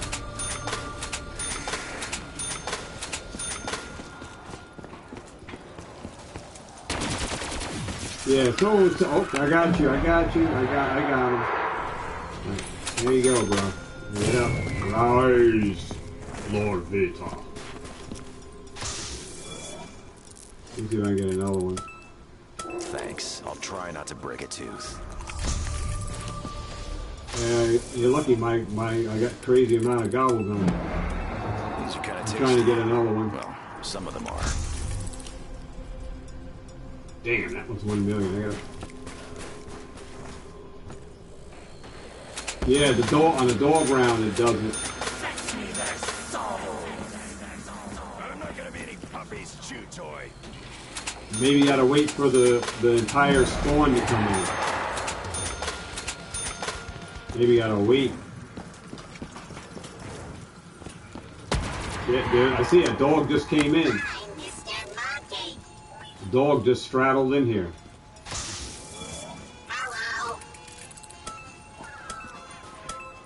Alright, I got another Phoenix up. Now, alongside my other balls.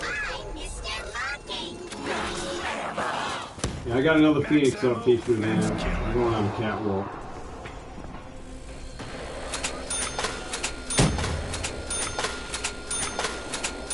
That's max level. You can't go any higher. You're gonna hit max level. Yeah? Each round is only 255. That's it. Zombies ends on it. Yeah. Yeah. Yeah, this is the last one. It's the highest you can go, but I mean you can still play, but it doesn't go no more rounds. It doesn't go any more rounds. It stays on this 55, 255, it stays there.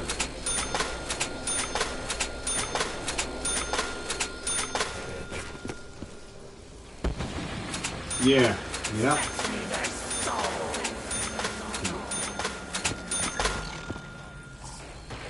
Alright, hey, I got you on a friend, right? I think I got you on the friend, Crazy Horse. Yeah, I'll have to check. I think I got you, though.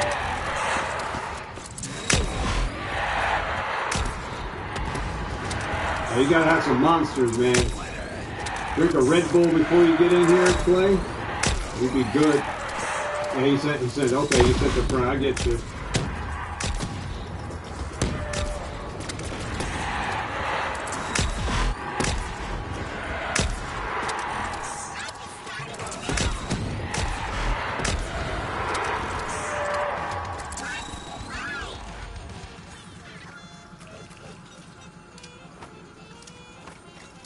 All right, Crazy.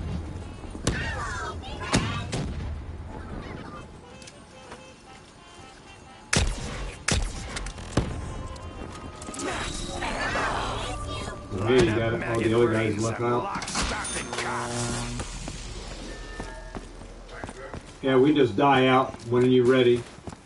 Well, I'll stay in. I know how to train the zombies, so. Oh, I got you. I got a Phoenix up. I wasn't expecting. What's up, Baby Charman? We got max level 255. I'm gonna keep chewing until it loses its flavor.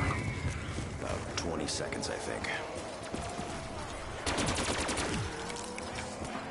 Yeah, I put the Wonder Waffle on.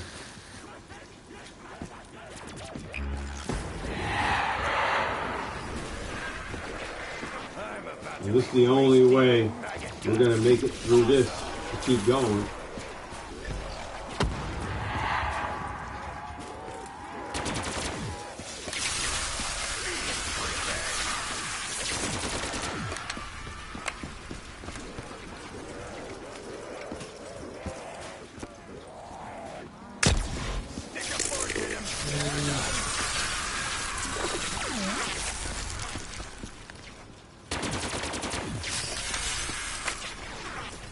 Yeah, we got max level, man.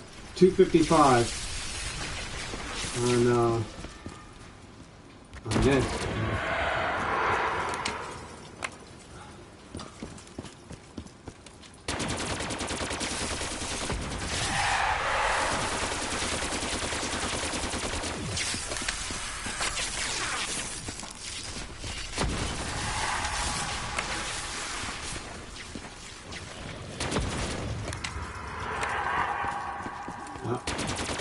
it's the highest level where I've been. So, I'm trained, and I'm probably gonna be able to surpass.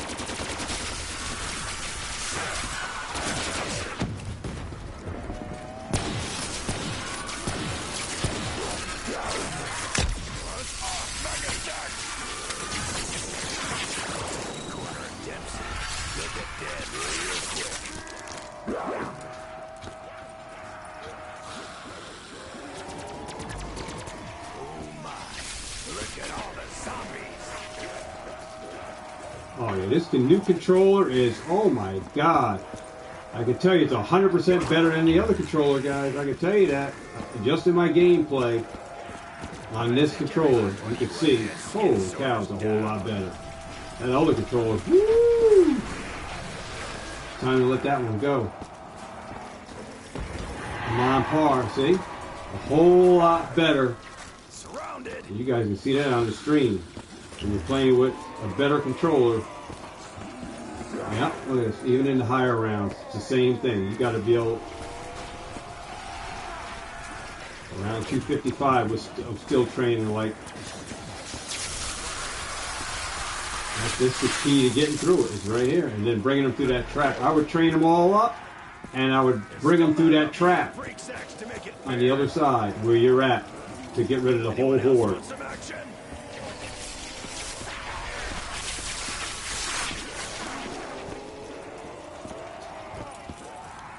And this is when you run the KN-44 off the wall, so you don't run into any ammo issues.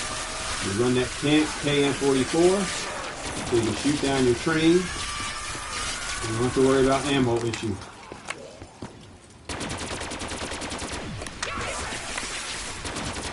Hold on, bro. I gotta see if I can get you with a Phoenix up.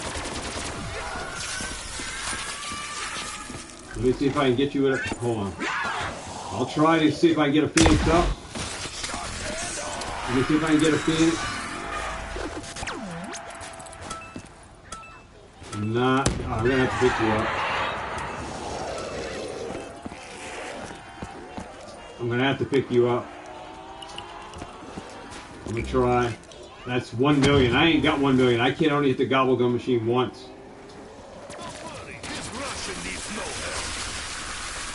The key is this: if you step on the catwalk, oh boy. Oh, I went in with him. If he stayed on the catwalk while I ran the train, then he could shoot from the catwalk at my train.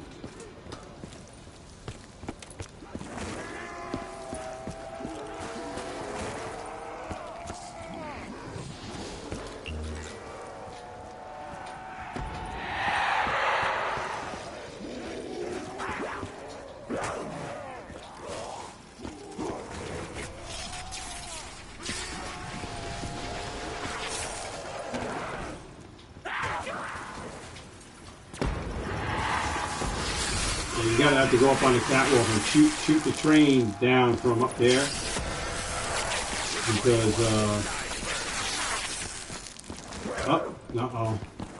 I'm gonna get you. I got the last monkey, man. This is it.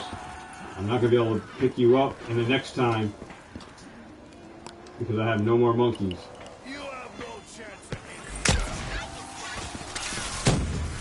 It's gonna be a struggle to try to get you.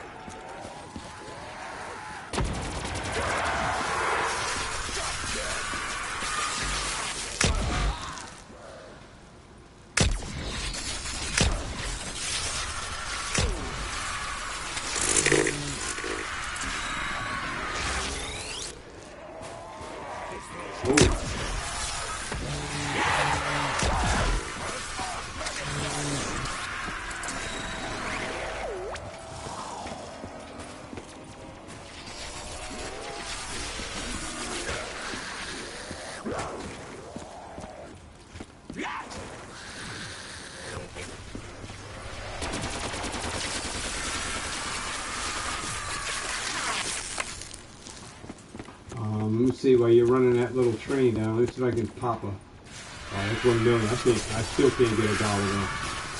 Crazy. Oh, they're still spawning too. Holy crap.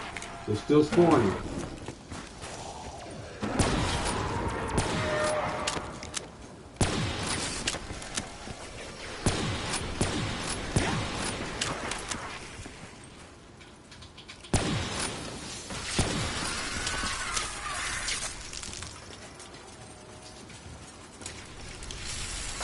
Ooh. Yeah, I'll try to come up and get you, bro. Try to come up.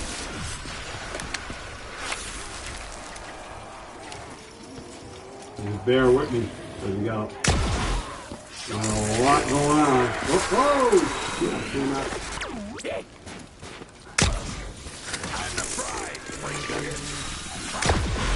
Let me draw them away, and I'm going to try to come back around. Oh, my God.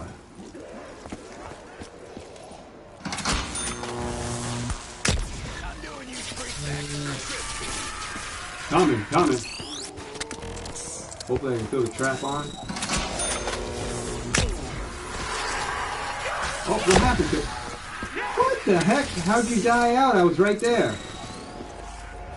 Alright, hold on. I gotta survive, bro. It's gonna take every one of you to take me down. Body parts flying. Woo! Another day in the life.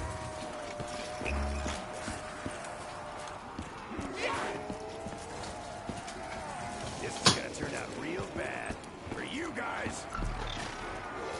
I'm gonna take every last one of you up here and get you down.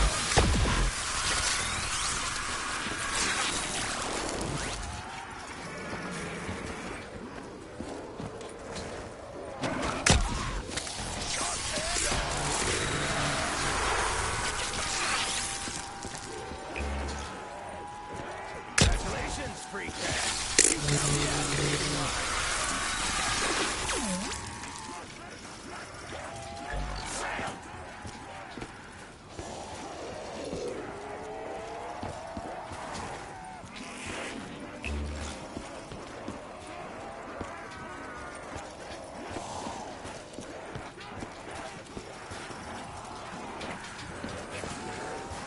That trap ready? See, I would run them through the trap, so you gotta train them up. Which one of you wants to die first? Just keep them all nice and tight.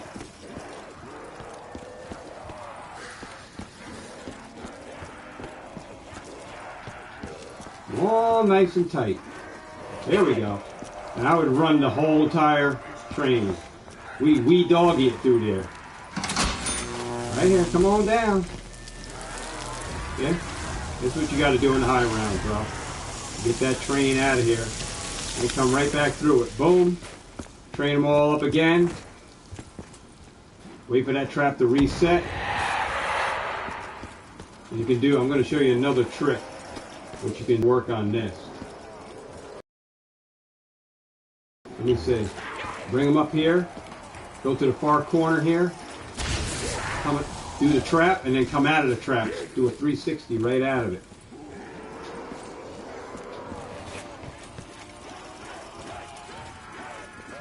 I've got your ticket off planet Earth, maggots. Congratulations.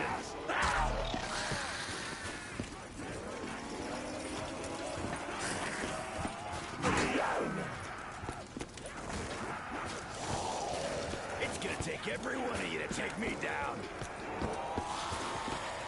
Oh my, look at all the zombies.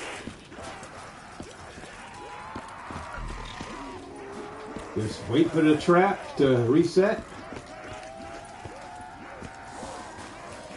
Oh, he left. Oh my God. All right, well.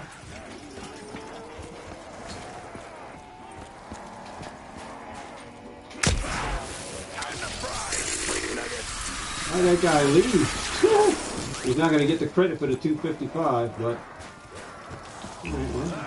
My God. Deep in maggot guts. Awesome.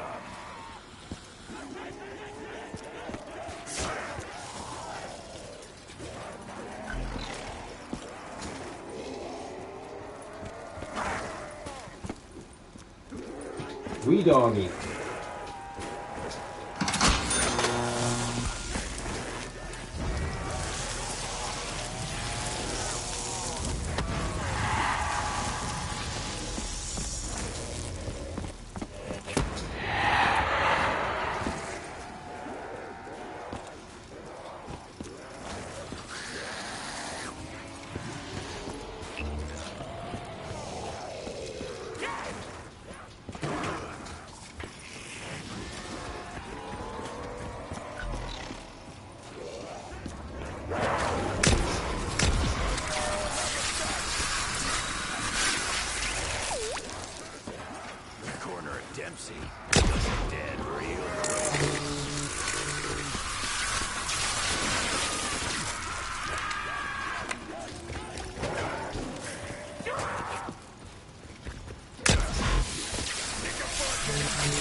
Oh, the trap didn't come on. You.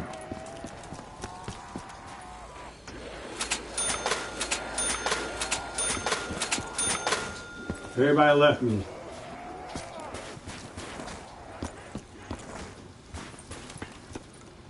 Well, they won't get the credit for the 255.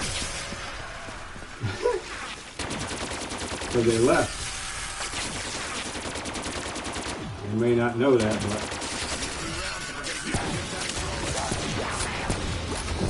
that's phony. Look at that. That is phony right there. It's okay, baby. I know you. I just lost all my perks for that. Seriously. And it's gonna be game over, guys. It's gonna be game over. Couldn't get off that edge. But anyway. Wow.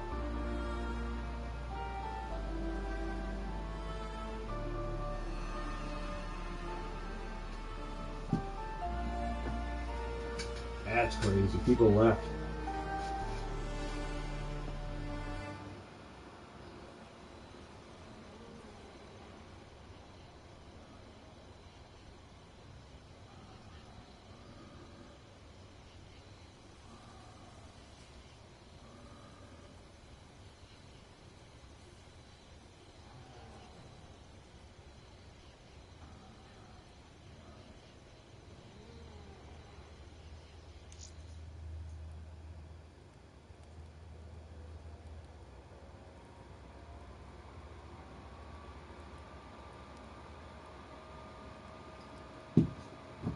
$28 divinium. Look at that. You believe that? 28.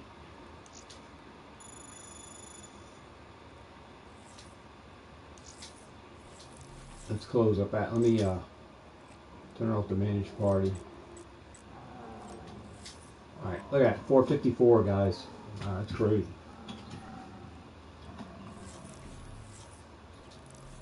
For the zombies. Yeah. Yeah, even at the higher rounds, I'm still able to train them. It's no different. It's still the same. You just got more waves coming in.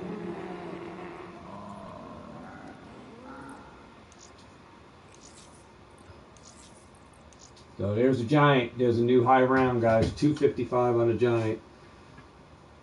Oh, 66. And 36 on Kino. You got to get that Kino up there.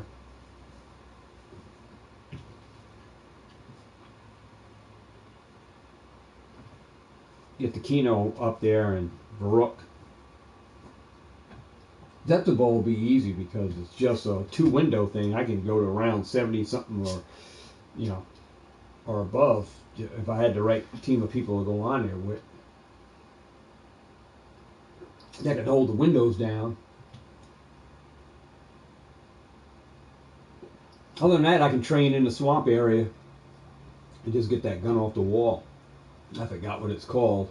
The Cuda, or I don't even know if it's called the Cuda. Off that back wall on the catwalk area in that swamp area. But yeah, we got a new high round. 255. So sanctions. So yeah. At least the average round, see? Its average rounds is going up. Yeah, it's a CUDA on that back end. You open up one in the swamp area, and it's on that like catwalk where one of the perks is. And you're able to grab the perk and the gun on the same wall. And then if you jump down, you'll be in like a pool or some kind of swamp pool. Yeah, I can train down in there or go to another area to train.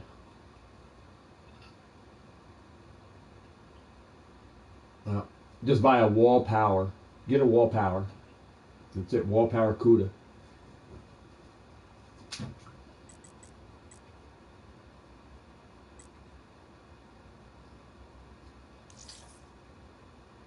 I figured I'd share it with you. Whew. Boy. What are my kills now? Let me go to the barracks. Let's go to the barracks. Leaderboard. Let's go with the kills. See where my kills are.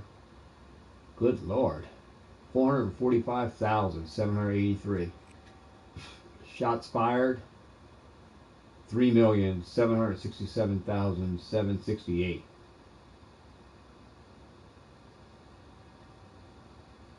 Yeah. Shots on target.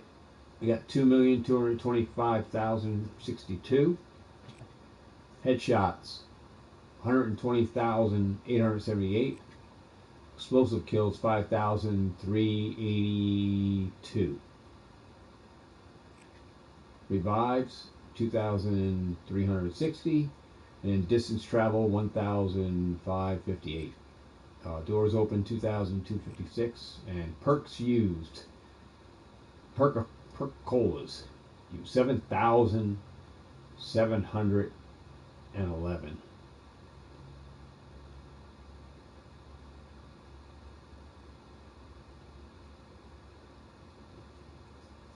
Oh, you're talking about in the display? The display that I have? Charmander?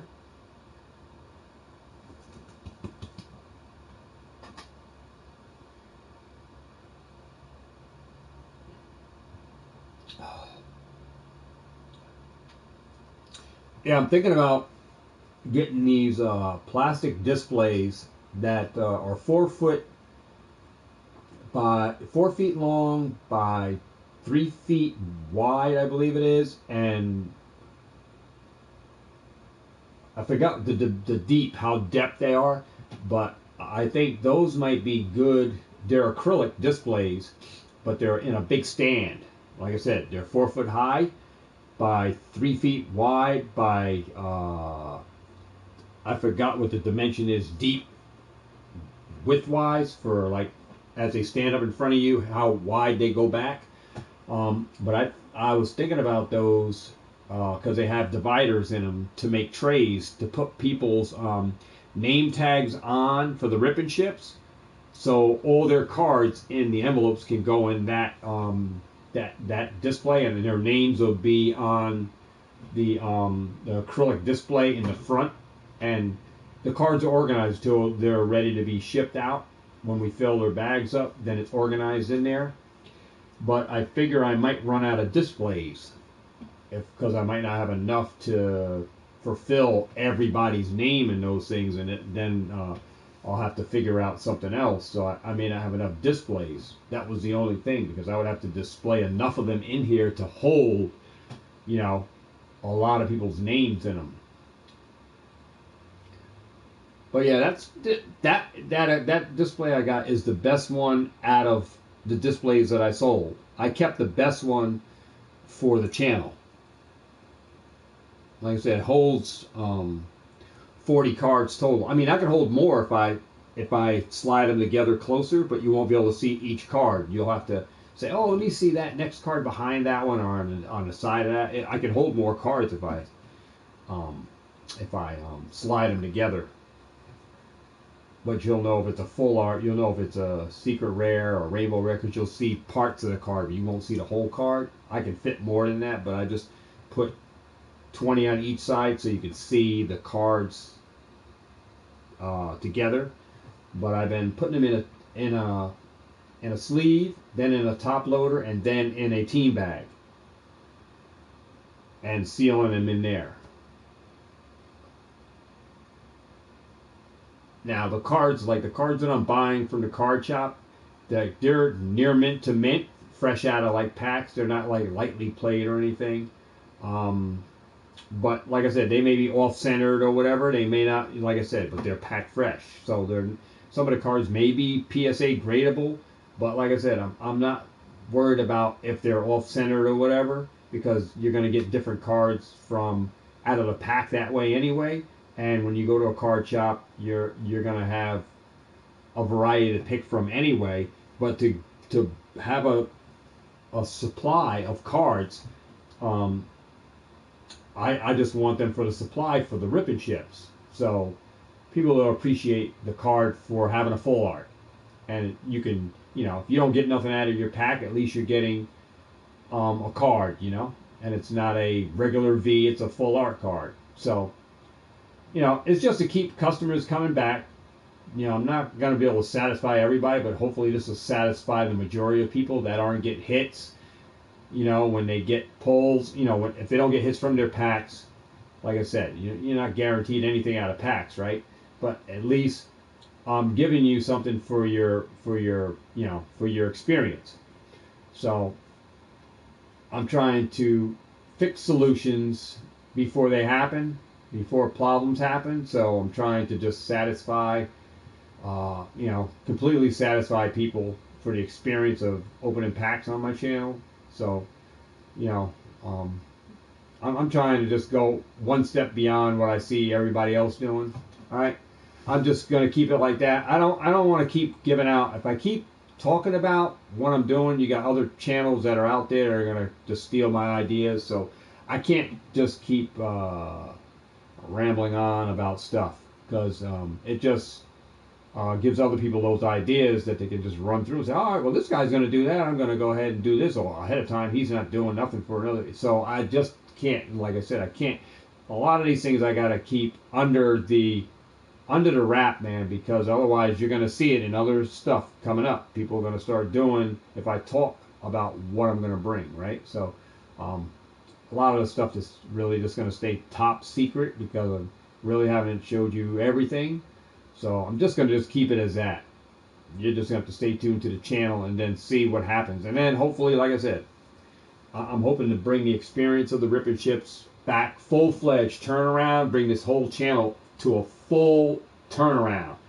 And we do a complete change. I mean, subscribers, people are going to want to be here. They're going to want to be into the games. They're going to want to get into gameplay. They're going to be wanting to get into the Rip and Ships. They're going to want to buy into the merch. So this is the whole 360 that I'm looking to do a turnaround, and a lot of stuff that you're only going to find on this channel going on. So I really can't talk a lot or display to you what I'm exactly doing. You'll just have to wait for the big reveal and everything to be disclosed at certain dates when certain things are going to be available for you to purchase, especially like the Poke Packs and stuff like that. Yeah, there are going to be some dates when they're going to be revealed, but I'm going to be buying some mystery items. I'm going to hopefully get a Poke Rev pack, a Shiny Vert pack, a Poke Jace pack, a Poke Chloe pack. I'm hoping, and I'm going to buy some other random mystery packs, and we are going to compare my product to other people's products, and then you guys be able to make up your own minds whose packs you want to buy, and then like I said, I have more than just one pack. There's going to be multiple packs, guys, of different variety. Yeah, so you'll have a selection on where you want to buy, what you want to get involved in, and the proceeds go to 100%, to keep the channel running, to keep things going. Yeah, I'll make a profit from it, of course, that's business, right? But anybody who wants to indulge in that stuff can go on to Shopify and get involved on it.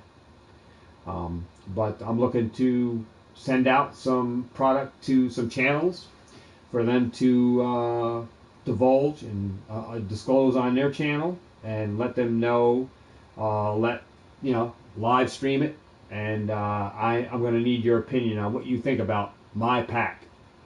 So that way it gives me some ideas. I have channels in mind where I'm sending product to for them to reveal my own product brand and stuff. So I'll get some ideas from you guys, what you would like to see go in my stuff, or what you would like to see done, what you would like to see included.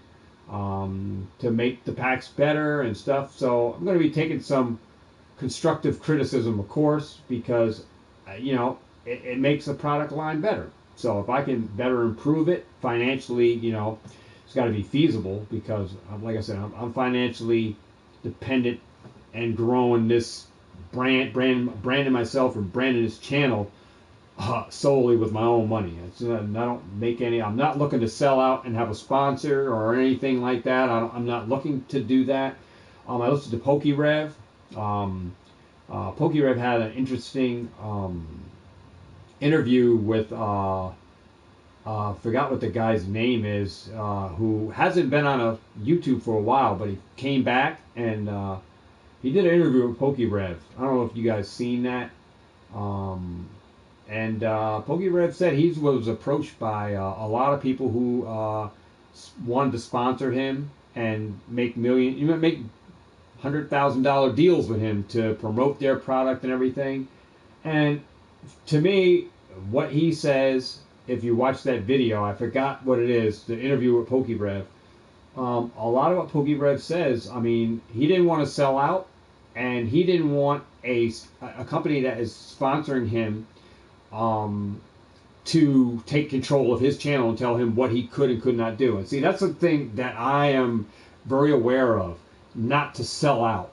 It's not about money for me, guys. It's about, for me, it's about the experience, having fun, building this channel, and then branding myself.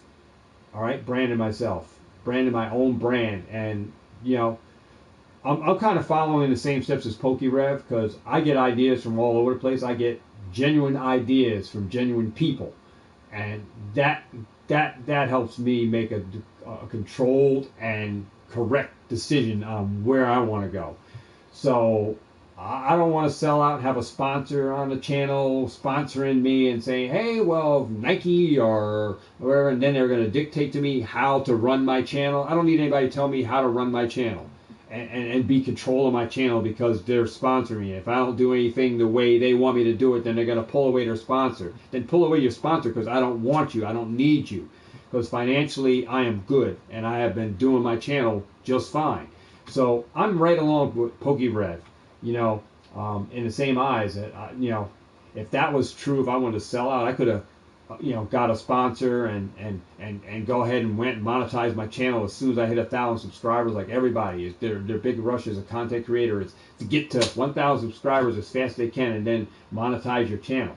I took the slow approach, and I'm still taking the slow approach, and that's why the channel's still not monetized. I don't care about the sponsorships. I'm not trying to sell my channel out to get to lock onto an agreement with somebody who's going to sponsor my channel, because you got to make sure that even if you get a sponsorship from a company, the company that you're going to represent, and you're going to represent that company's brand and everything, and they're going to want stuff from you that you have to promote and do. And if you don't do it, or if you renege on doing it, they can pull the sponsorship from underneath you. That means you lose the revenue, but then they also can dictate to you what you're going to be doing on your channel. And that's like controlling your channel. You own your channel. You own the channel. You're the creator of the channel. But then you have somebody on the outside, just because they're giving you finances, is telling you how to run your channel. And I don't need anybody on me telling me how to run my channel. And that's why, I don't really care about sponsorships. I'm not looking to sell out to a sponsor. And not looking for a sponsor. I'm not. I am financially well for myself for what I can do. I believe I can do the same exact things that sponsors say they can promote products and help me make a product or whatever. I could probably do it a lot better. I'm in agreement with PokeRev. Look at what he's done.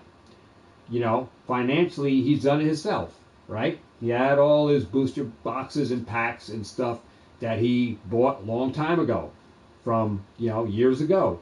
And look what he's went with it, financing his channel.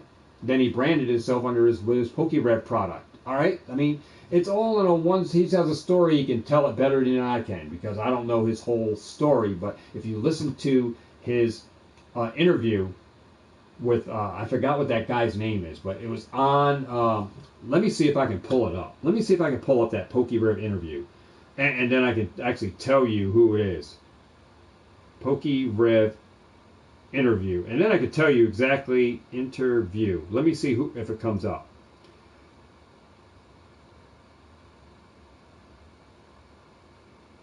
All right. Well, he met with one guy, but I don't know if that's not the one I'm talking about. Maybe it's not.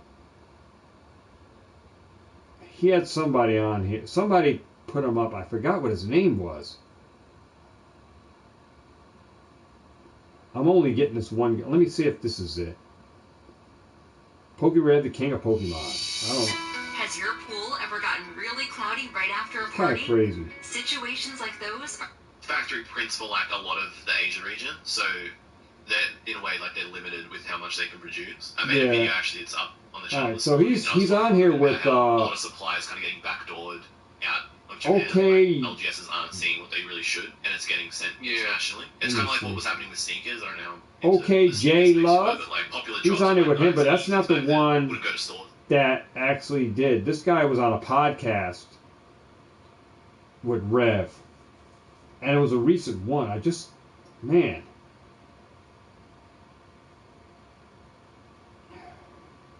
Let me see if I can find it.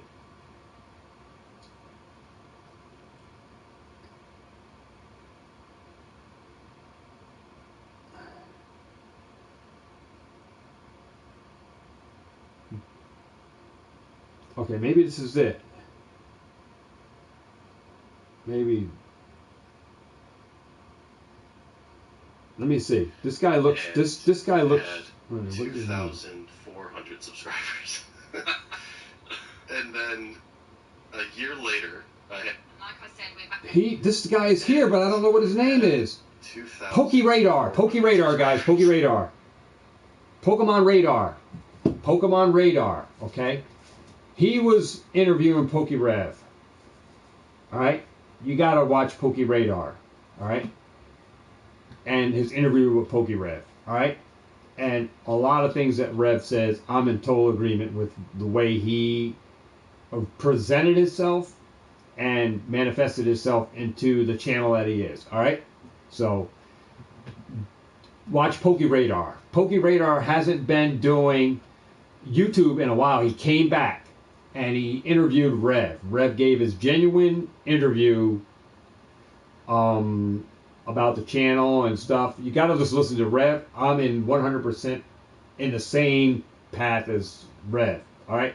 You just, you know, you got to be very careful about sponsors and who. There's a lot of bad stuff out there, guys, and that will definitely reflect your channel. If you hook up with a bad company, there's probably no turning back from where your channel is, and it's probably going to be hard to build it from once it collapses from somebody who is a bad sponsor of your channel. Especially if it's a big company and then something goes sour with them and they pour it down to you and they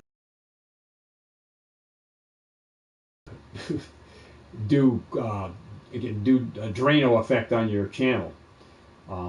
So yeah, just be careful about sponsorships and signing up for a sponsor and all that when you can just do super chats and stuff like that on your channel and just build it. Like I said, just take everything with a grain of salt and work your magic. Do your content. Be creative, you know? Be unique. Think outside the box, man. Just think outside the box. And one day you could be in the same steps as Red. You know, you just got to follow your dreams, follow your passion, and just continue to live it out. You know, that's it. That's me right there. I mean, I try to be genuine and 100%, and I try to be transparent with you guys up front, right from when I first started this channel. We are all destined to do great things. It's up to you to manifest the greatness within yourself to make it happen. But like I said, I've been telling you guys ever since I had started this channel, dreams are made to become true. You can make them reality. And it's totally up to you to take charge, right? Take charge. and lead by example. Rev is leading by example, following the same steps, man. There's a lot of things that you can learn from other content creators, and a lot of things you can learn from other people and other channels, you know. And you know, from the mistakes you make. If you make mistakes, you know, try to correct them, and try not to try not to pedal back into those same mistakes. Learn from mistakes, grow from mistakes, and move on. Right? That's you know. I think a lot of us have been through the mud. I think I've been through a lot of mud, you know. But it's the experience, right? The experience you get from being in the mud first, you know, being in the mud, and then getting yourself out of that mud, getting out of the quicksand, you know, someone giving you the stick to help pull you out of there, you know, and that comes from like other your subscribers, just continue to be there for you, showing support for one another and everything else that goes behind it. It's the same thing.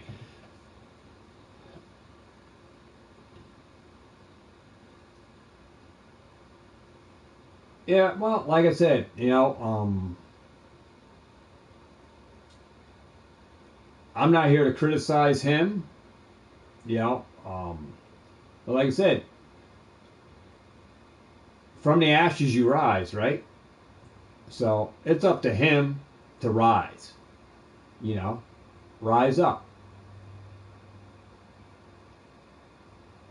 you know, rise up.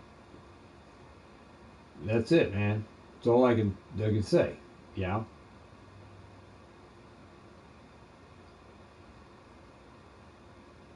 Rise up.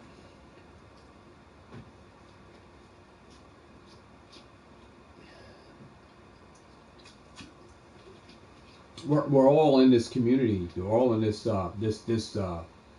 Pokemon thing. I mean, I think we all have a role in this whole thing, and how you divulge.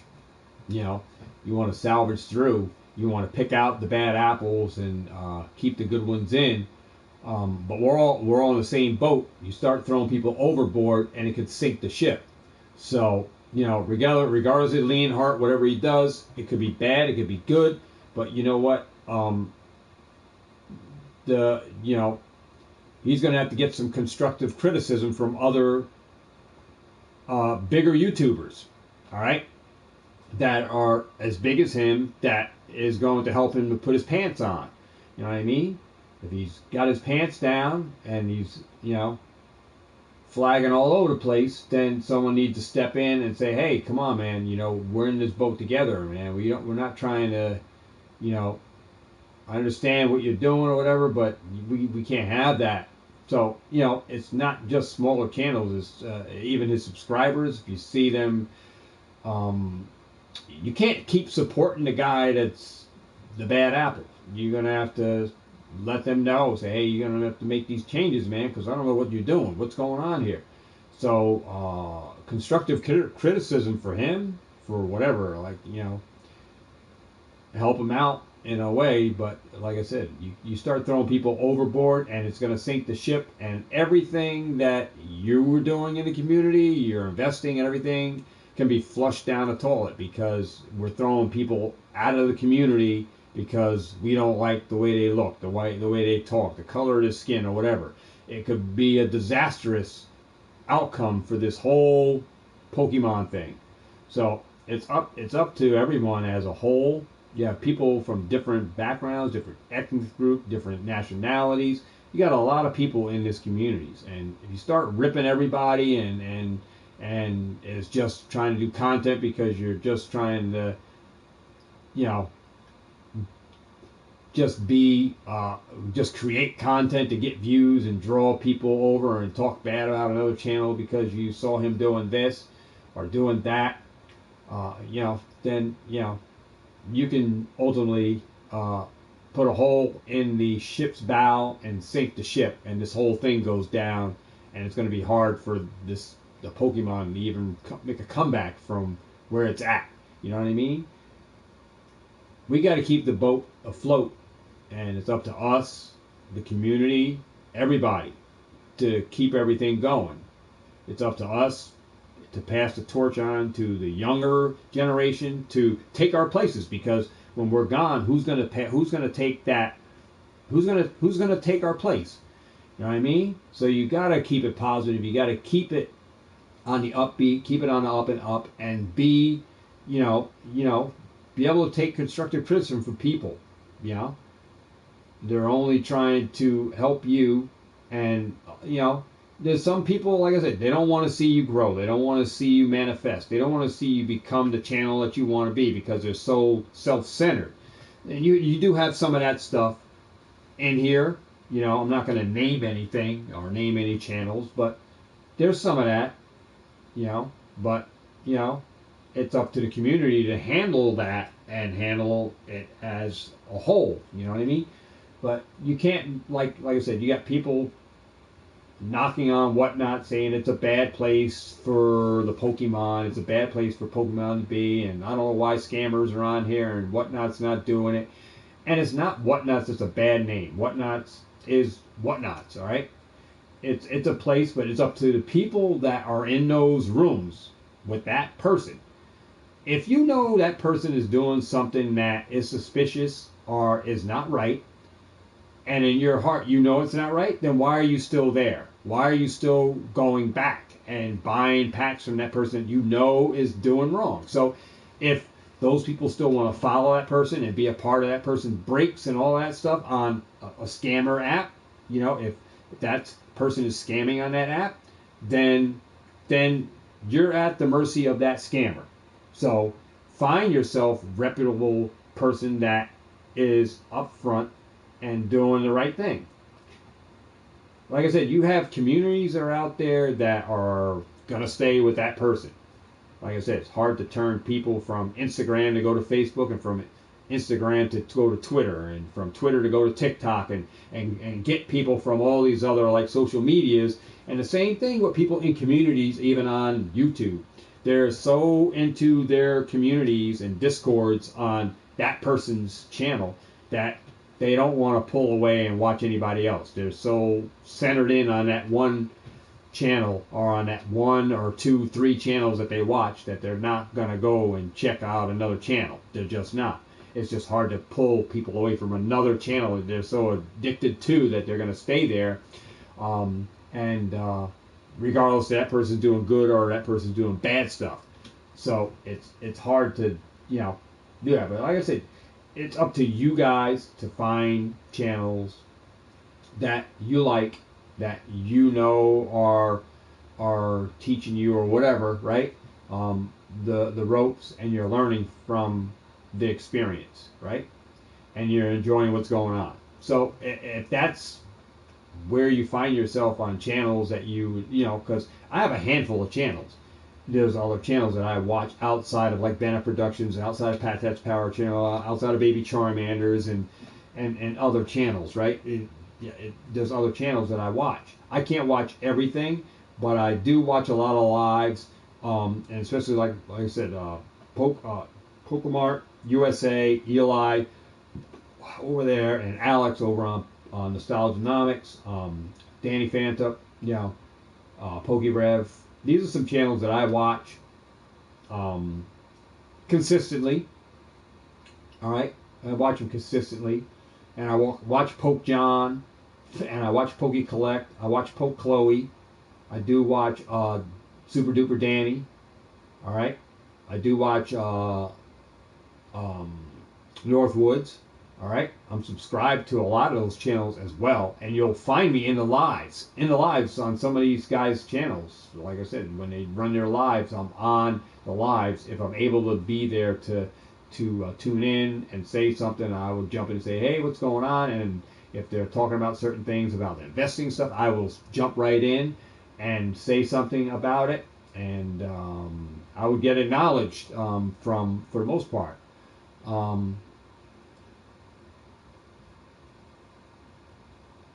Well, like I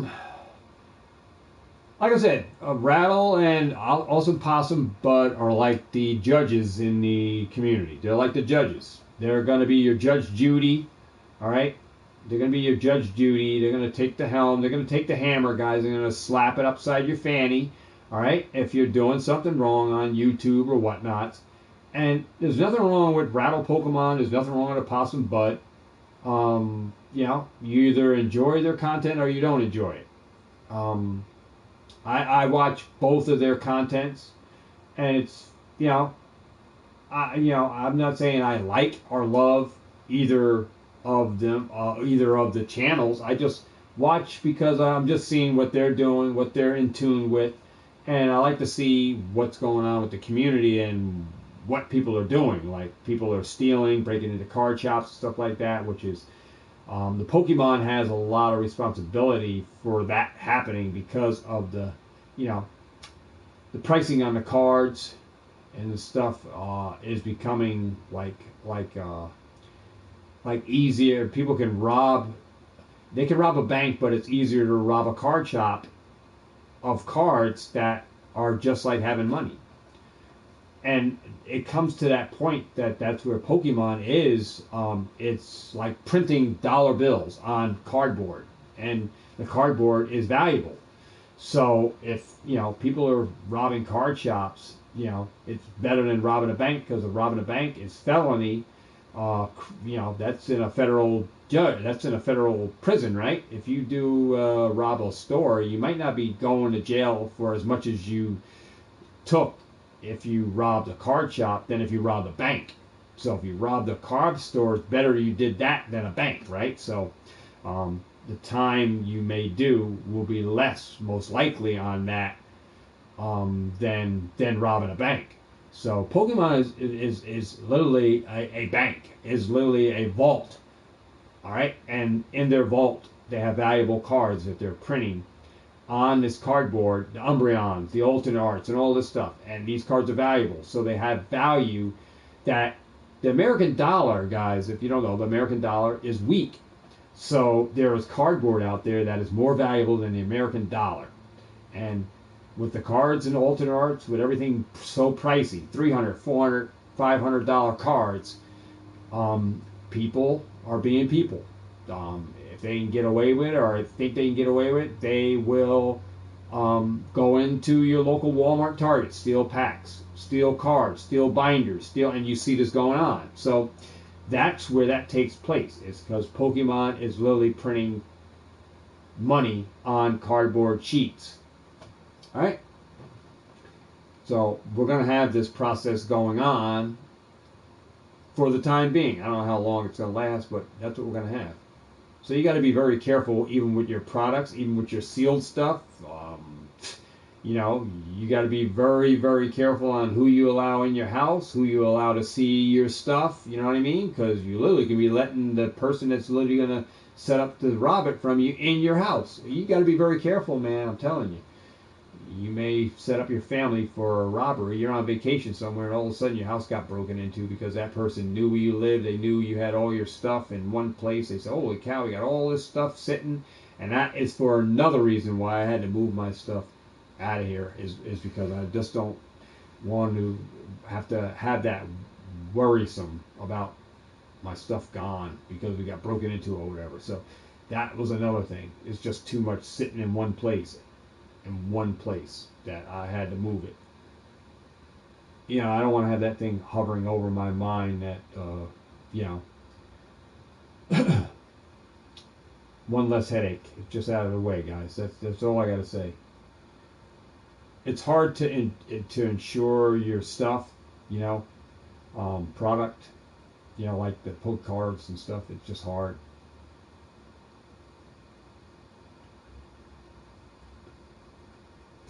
Yeah. So, whoops.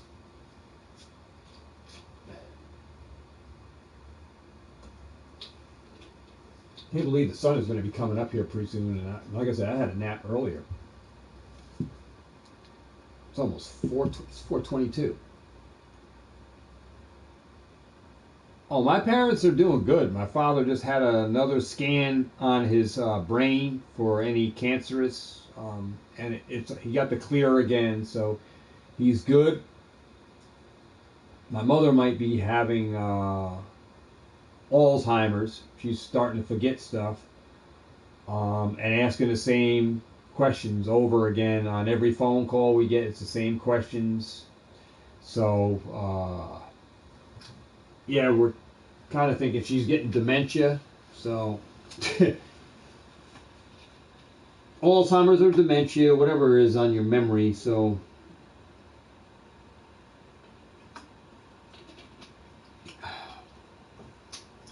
but both my parents had cancer. They both had cancer before.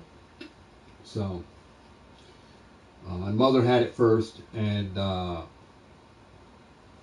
it's cleared. So, you know, and both of them were smokers.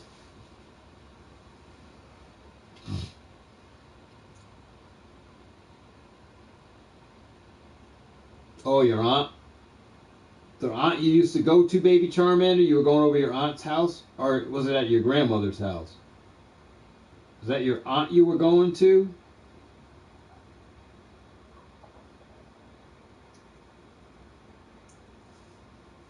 Let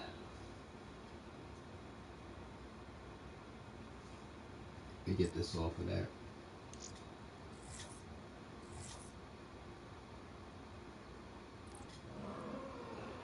Power on. Auxiliary in.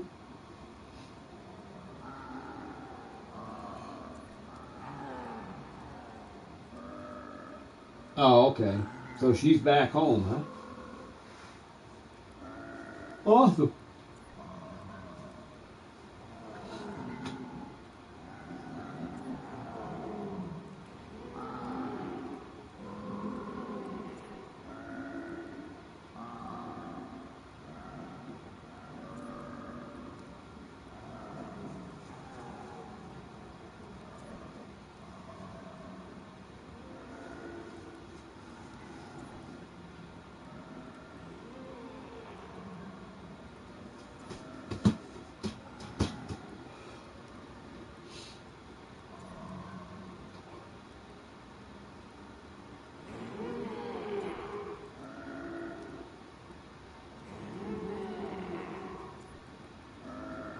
Oh boy, yeah.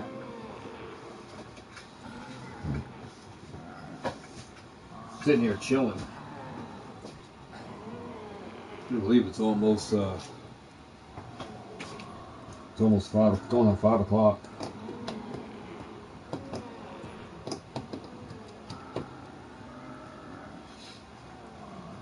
She had, ooh.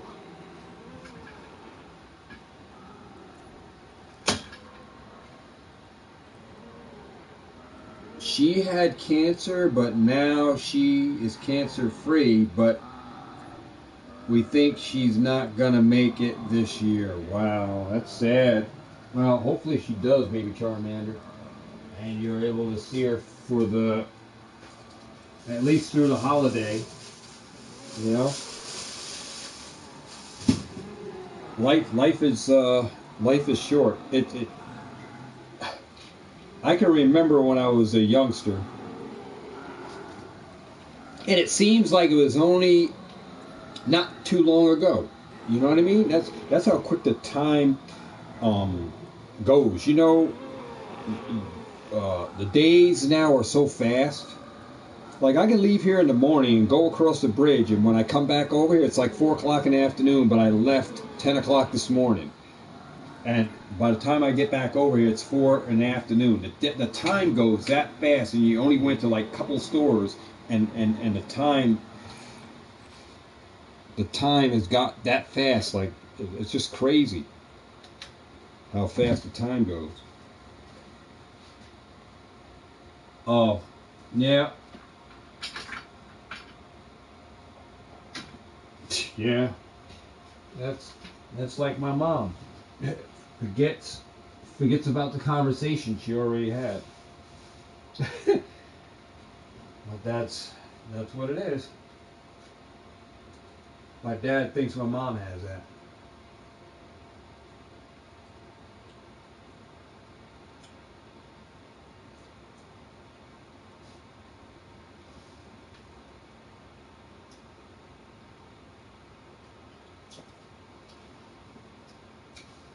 Yeah, time, man.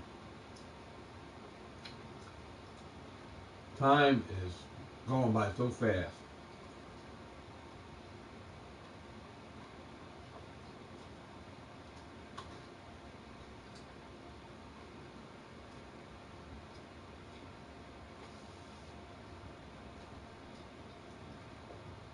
I'm sitting here eating Chinese food in the morning. This was my dinner that I didn't finish up. I'm eating it now.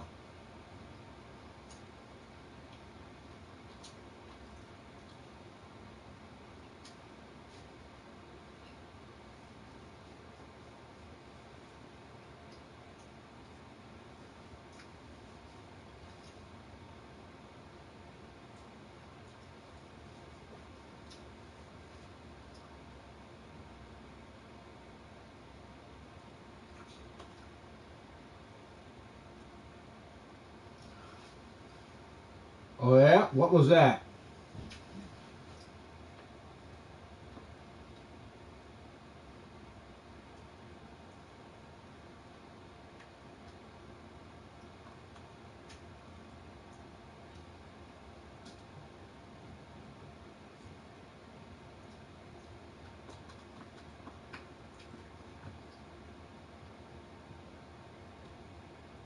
What was that, baby Charmander?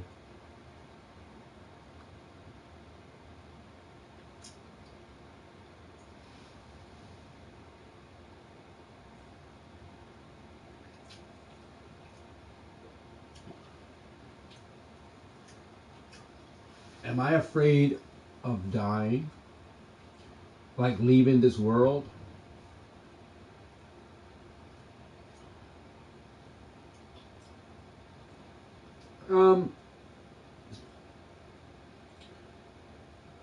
I don't think we should be afraid of dying. You should be afraid of where you're going after you die. That's what you should be afraid of, right? Death, you don't know when you're going to die. You know what I mean? You don't know. You can go out and tomorrow or tonight you could lay down and go to sleep. You could die in your sleep. Die in a car accident. You don't know, right? You can die from a fall at work, whatever. You don't know when you're going to die. So afraid of dying, that would have to be an everyday thing. Like every day that would have to be on your mind, that you're thinking about that you're not going to do this, or you're going to be careful so you don't die. I mean, you could eat something and choke and you die. You could be playing basketball and die of heat exhaustion, or jogging. You can, so to be afraid of dying, well, how can you be afraid of dying when you don't know when you're going to die? Like if you had a set date, like the doctor said, you got 3 months to live, I think that will place a afraid of dying, because you're not ready to die at that point of time. You were living your life and all of a sudden you got sick, right? But you were living your life, but you weren't ready to die. It was until you got sick that now you become afraid of dying, right? So people become afraid of dying after, when they get sick, or because they have so much on their plate that they wanted to do in the life that they didn't accomplish it yet. So it's only when you get ill that you get afraid that you don't want to leave this earth, or because you had things you wanted to accomplish before you left, or things you wanted to do to set in place to leave for your kids and stuff that you didn't do yet, so that could be a fear or a form of being afraid of dying, because you didn't fulfill what you wanted to do in this life, right? So yeah, but it could be an awesome experience for the aftermath, like the second life, right? What you're gonna do, where you going, right? On the next journey, right? It's interesting, how we as humans, we have that conscience. You know what I mean?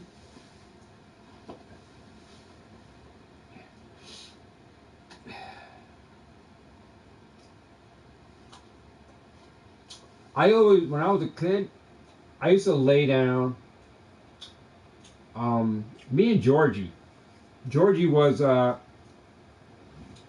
when I lived in Peekskill. Georgie was one of my kid friends that we grew up together in the same apartment, And we used to play together. We went fishing together. I mean, we were good buddies. And me and Georgie used to lay as a kid, and I must have been probably, 9, 10 years old, 8, 9, 10 at that time. But I still remember it to this day. That me and him used to lay on the grass. And this was when the days were longer. Our summers were hot. And there were a lot of grasshoppers. You don't even see grasshoppers nowadays outside in the grass. You don't see grasshoppers like praying mantises and stuff like that, or even grasshoppers. You don't see them hopping in the weeds and the grass. Like when me and Georgie were younger, when I was younger, and me and Georgie, we used to lay out on the grass. And we used to look up into the sky, and we used to talk about what we think is out in the universe, and we used to just look up into the sky, and we thought about when we got older what we were going to do and what we were going to be. And as a kid, we're just dreaming about that day when we got older, what we were going to be. And I remember looking up into the sky and me and him having the conversations. I don't recollect or remember exact conversations, but I remember looking up into the sky with him, and then that was a couple of times we looked up into the sky at night, looking at the stars, wondering what's out there, and then we sat in the summertime, laying right in the sun on a grassy part of our complex, looking up into the sky, and thinking about when we got older and when we got bigger, what we were going to do, and things we were going to become. But the times, like I said, the days were a little longer then.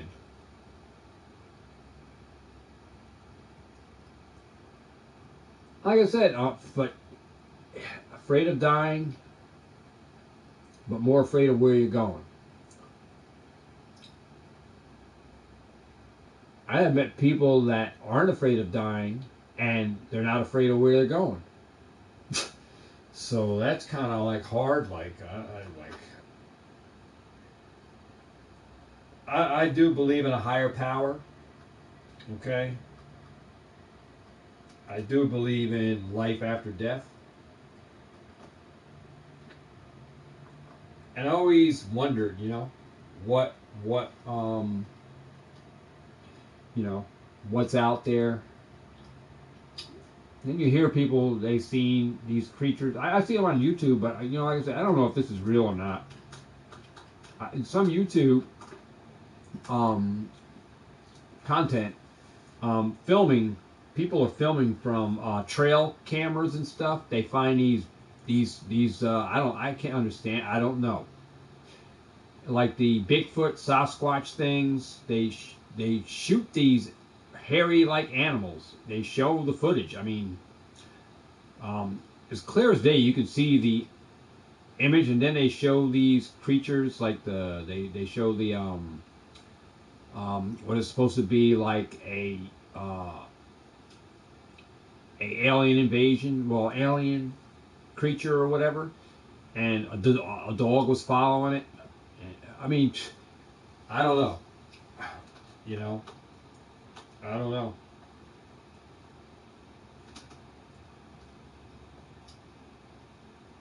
But I had my own experience with something that it's hard to explain. And it'll be hard for you guys to understand. And you probably say, this guy's crazy. But, if you know what you know, and what you saw, you know what I mean? No one can tell me anything different, because I know what I saw, right? So, that brings me to believe in some kind of force that is out there other than human, all right? Because of my past experience with something, all right? So, I believe there is a higher being out there, okay? There is a higher being, a higher force out there other than humans.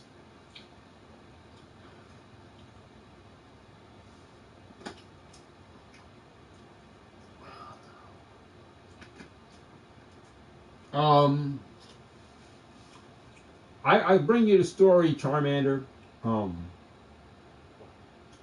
I'll bring you the story like this, but I'm not gonna go on the full extent. But I'll tell you this.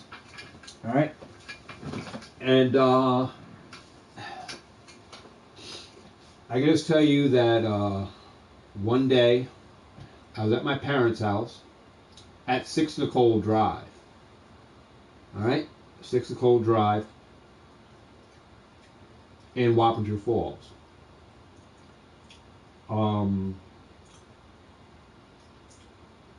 Me and my now wife, we had a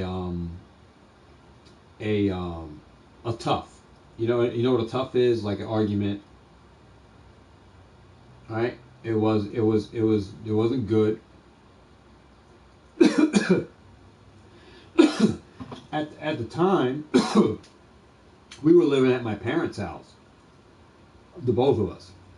My father, my stepfather, that my parents that are in Florida, allowed my wife to come stay with me, and my bedroom became our room.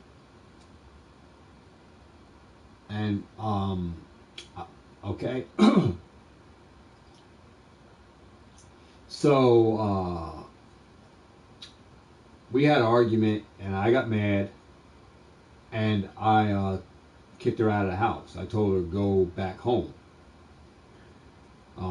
So I'm not going to go into discussion of how we got into an argument, but I'm going to bring you to the presence of what I saw came into existence.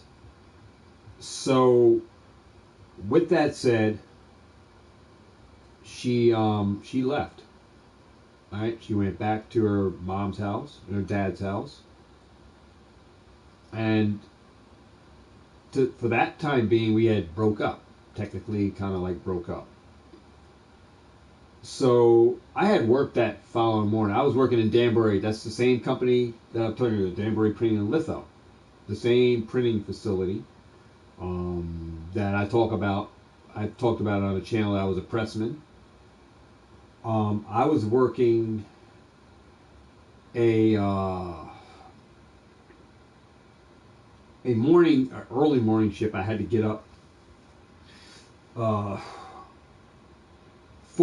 a.m., about 4 a.m. in the morning, somewhere in that vicinity. I had got up, and I come out of my bedroom door, which was closed. I opened the door.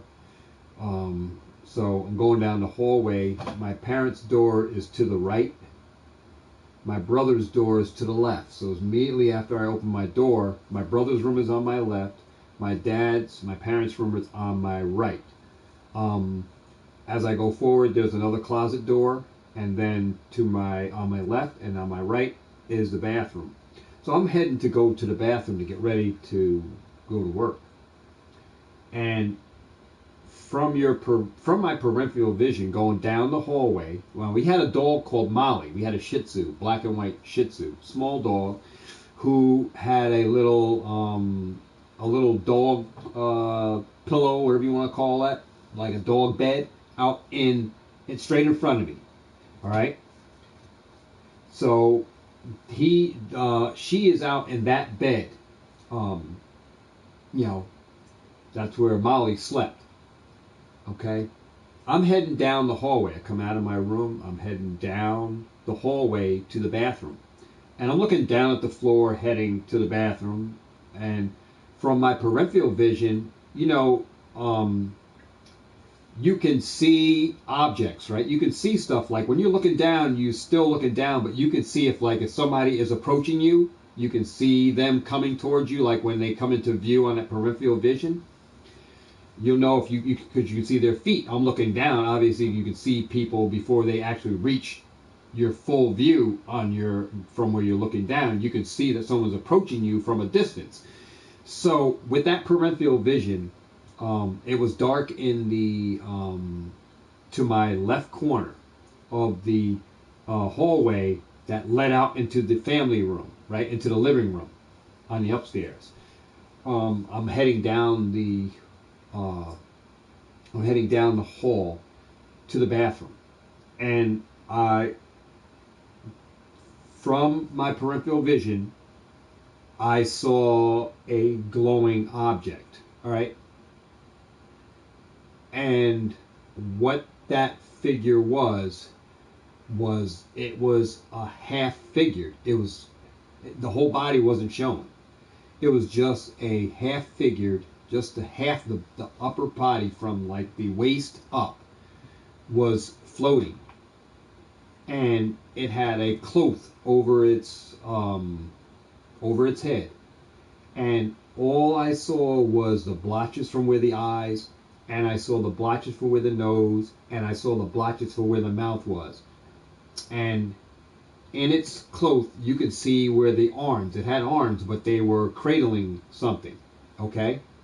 It was cradling something. And as I approached the bathroom into that hallway, when I looked up, that figure turned completely around facing me, because when I first approached it, I only saw it from the side view. I only saw the side cloak. But when it faced me is when I saw the blotches of the eyes, the blotches of where the nose, the blotches for where the mouth was. But I couldn't make out what that figure was, whether it was human or what it was. But it could have been alien.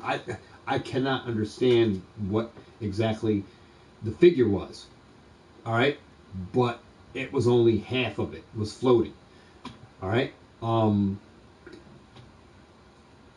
It didn't come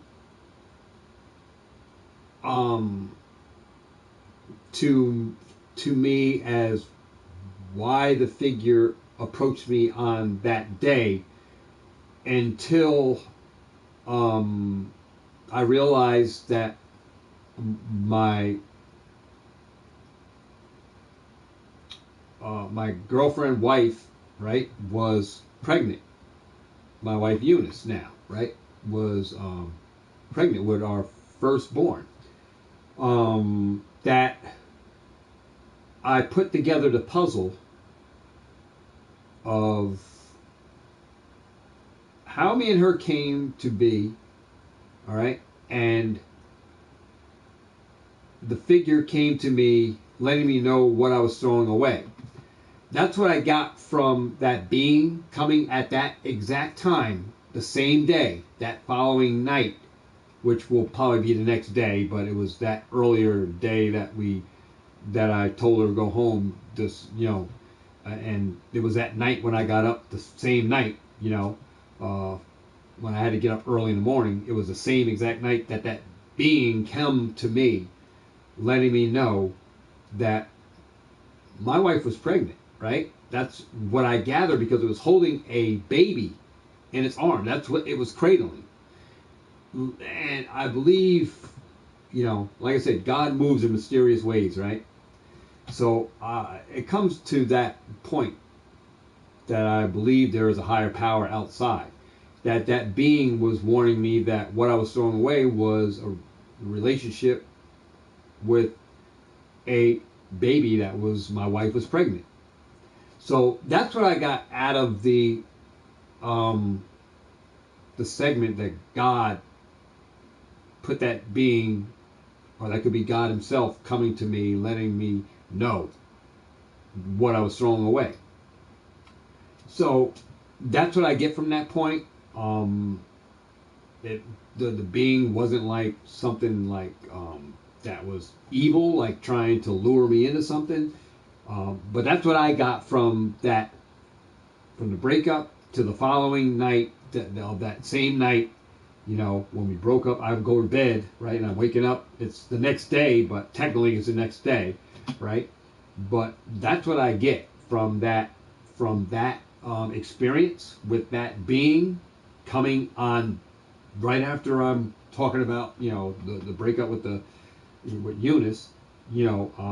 That this being comes that night, letting me know about a pregnancy, that cradling a baby. And I had to put this puzzle together on why that thing came. And when Eunice told me that she was pregnant, it's when I put the pieces together between that being that I saw cradling something.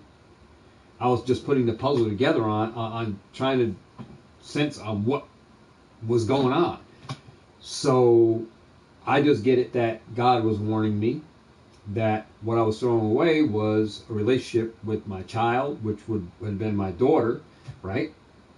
And a relationship with my wife, right? So that's what I get out of that course, that being that was put in that time frame at that exact time is what I got out of it. Now other people will be, I was, I at the same and when I saw this baby Charmander, my response when I first saw it, I was literally like, I was startled when I first saw it. My reaction was, at the time I saw it, I was backing up, calling to my father and mother to get up out of the bed. And as I backed up, the being, that figure, started slowly fading away the closer I got to my parents' door. So, and what happened after that, right? What happened after that, I told my mother and my father about the experience, but they couldn't wake up fast enough to see it because as I was backing up I was calling to them as I backed up. The figure started fading away. The dog Molly started looking up into the air in that exact corner and acting strange for a few days after the experience. The dog, Molly, our Shih Tzu, was acting funny, looking up in that corner, man. So the dog knew something was going on that could have been still there, even though we didn't see it. So, I'm not saying ghost, but a higher power. I can't, I cannot tell you because I don't know what that, what that was. All right. It had the blotches, but I couldn't make out what it was. It had a cloak over its head, like the Mother Mary had that white cloak over its head. I couldn't see. I could only see the blotches for where the eyes, where the nose, where the mouth was, and it had the cloak over its hands, where I could only see that it was cradling something. But it was only half figure in the air. It didn't show me the whole figure standing. It was just a half figure floating in that one corner. And it was large. It was big enough that I saw the whole thing. And that's where my peripheral vision, as I walked towards that bathroom, all right, 4 a.m. in the morning to get ready for work, when I looked up because I saw this figure from my peripheral vision, what was in that car? I said, what is that? And it's dark. So I see this light standing. It was a glowing figure. Orangey. It was an orange-like glow, reddish glow. And then the blotches that still to this day I can tell you the story, and that's all I can do is tell a story. But believe it or not, I know, and that's why I can speak for myself. What I know, nobody can tell me anything different. I don't care if they tell me to go to a psychiatrist or whatever. I'm going to tell them the exact same thing. No one can tell me that what I see, I didn't see. All right? I know what I saw. That's why, that's why to this day I believe it didn't have any wings. I didn't see any wings. Nothing like that. It was just, it was an orange, like reddish orange glow. Almost like how in the, if you see on the screen, it says, my level, it says recruit or whatever, and then you have that orangey, like in the background, have a monkey up top, and you have that orangey glow with the I don't know if you see that screen. Do you see that on the screen here? Baby Charmander, do you see that monkey on my screen? Is that showing up?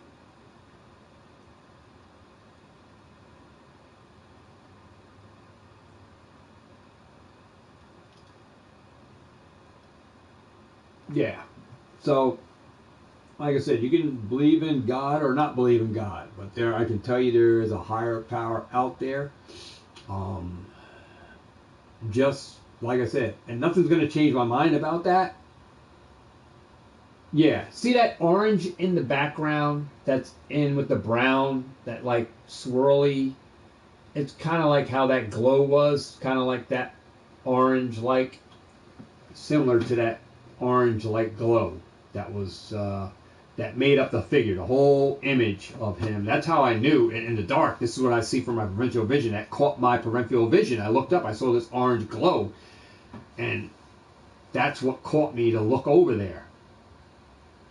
And I only saw the side view, and then it turned fully around, and that's when I saw the blotches of the eyes as I continued to approach the bathroom, and I looked up. That's when it turned, and I saw its eyes, and that's when it turned and faced me and looked my direction. That's when I saw the blotches of the face, and that it was cradling something. And that's at that point I stopped, and I'm backtracking backwards to my parents' door, and their door is closed, and I'm calling Mom, Dad, but it's a low Mom and Dad. It's not like yelling, Mom, Dad, wait, you gotta see.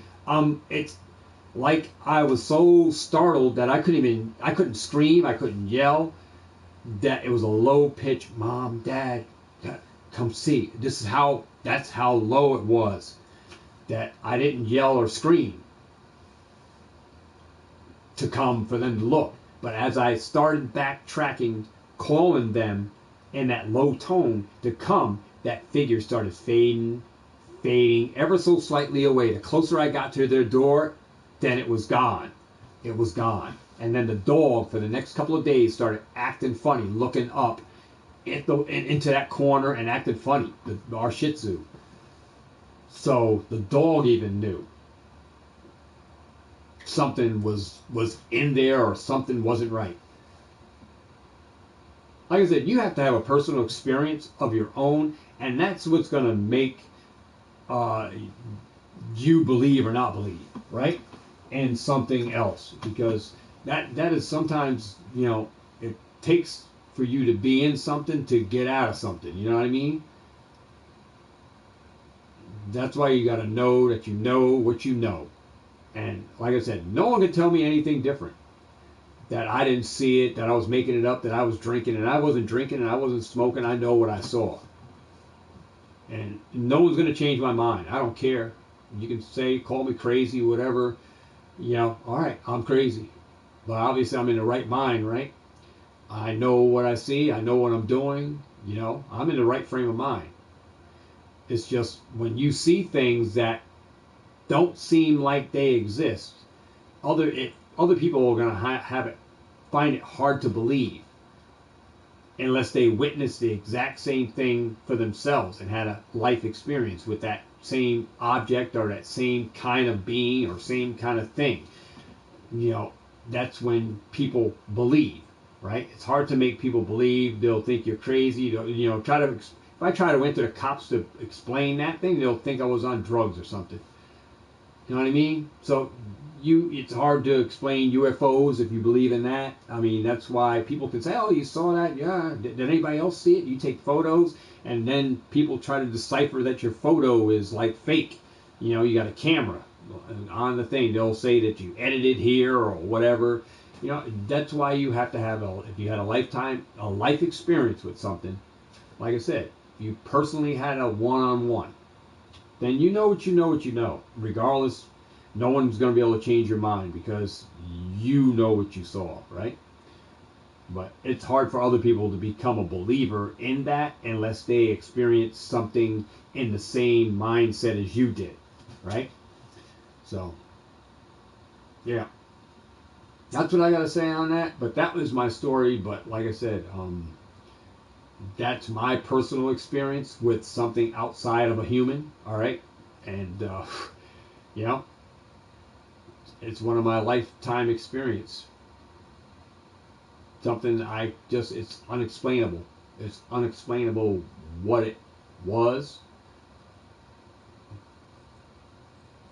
but it's just crazy.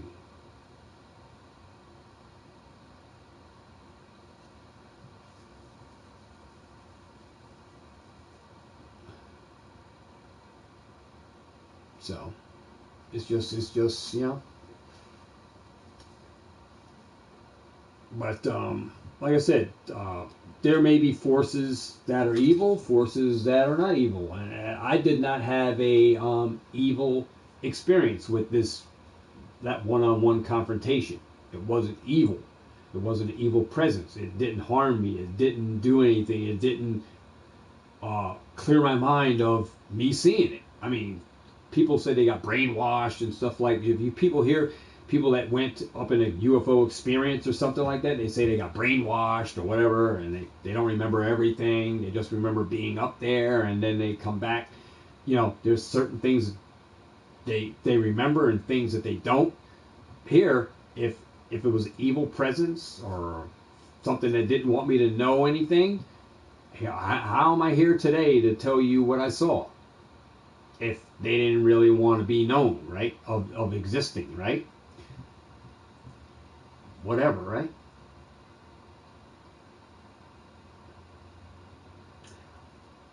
I know a lady on eBay had she had a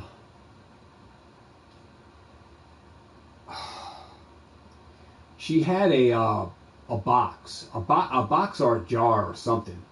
And she put it up on eBay for her son.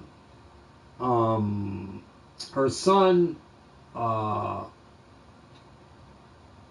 the grandfather had died, all right, and the son was having a hard time coping with the passing of his grandfather.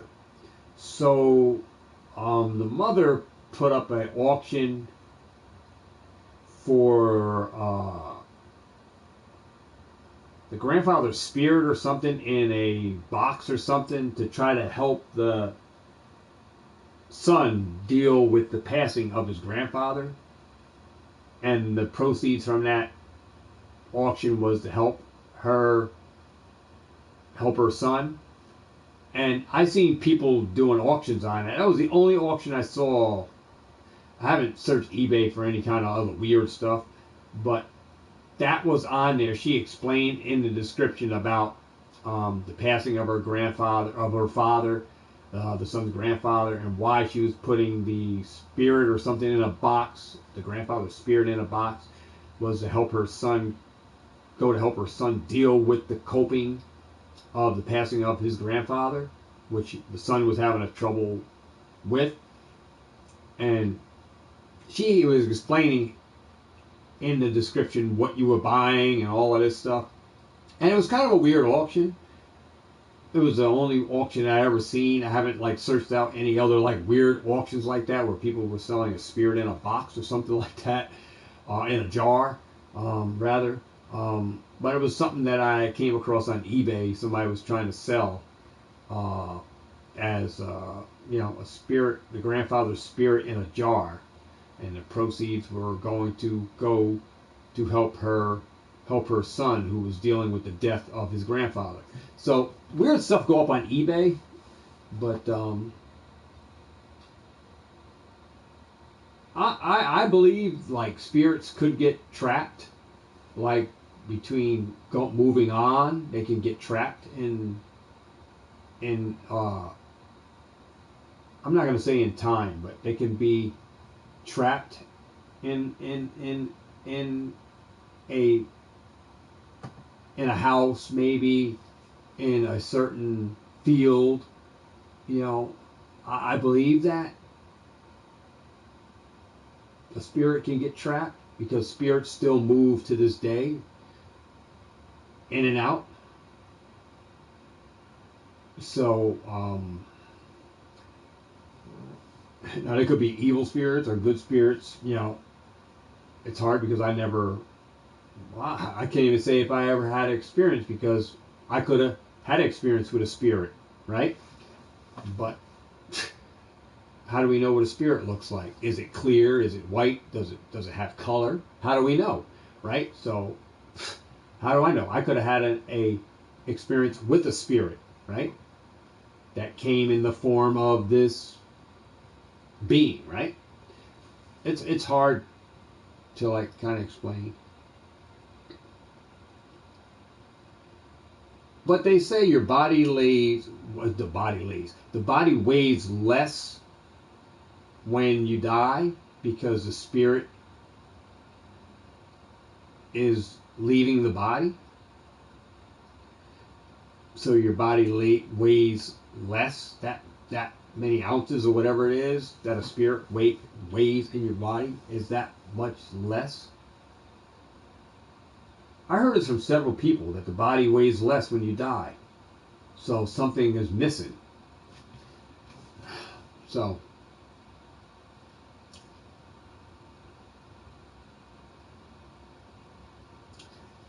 now I've been to churches, all right, where they were casting out demons from people, and they said that the demons, the spirit can, when it's released from one body, it will look for another body. And I was Apostle Nichols' church. Now this guy is dead, but my experience in this church, he was casting out a bad spirit from this person, and the shutters were slapped. The church shutters were, I don't know if they're shutters or was shaking. There was definitely some irregularity going on, which I can't explain, but he was dealing with a spirit. Now, he said the spirits can be cast out, and another person can pick up that spirit. That spirit can jump into another person. So yeah, it's kind of crazy. I just try to stay away from any kind of, because spirits are out, man, and they can be bad or good, and I'm not trying to have anything jump on me. You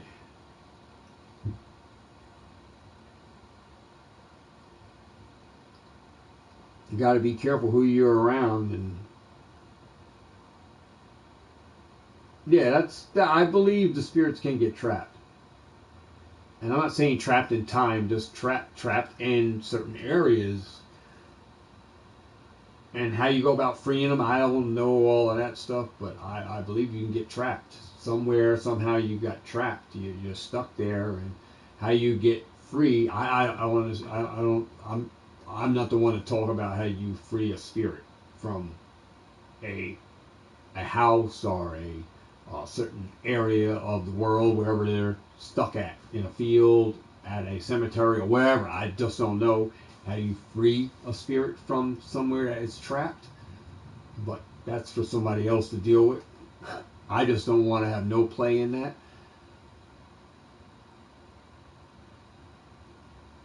Like I said, I had my own experience, and thank God it wasn't something negative. Yeah, I just try to stay away from cults. Cults could be anyone that don't believe in doctors. They don't believe that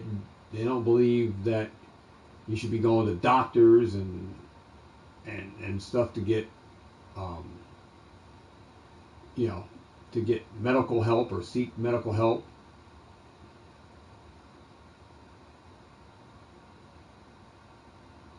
We have several people that come into our Walmart that approach, they come to you with their phone saying, "Hey, come to our building, our church. and they talk about that, you know, God is coming back as a woman and stuff like that, and I'm like hard to view what they're saying, that God is coming back as a woman or whatever, and I'm like, I'm not interested, because if God revealed himself as a man and came to earth as a man, why would he come as a woman? So I kind of like, and they pull out their phones and try to show you scripture or whatever from whatever they're reading from the phone to try to trick you into believing in what they're doing. And I just say I'm not interested in it. And, you know, they go on. They go on with their own, they go on. But they come into my Walmart all the time, every Thursday, trying to trick people up in believing and coming to their church and doing this thing. And, you know, I just tell them I'm not interested. A lot of cults and stuff going on. I just, you know, I'm just being careful on where I'm getting myself tied up into, because some of this stuff is not good, and you got to be careful on what you're taking in.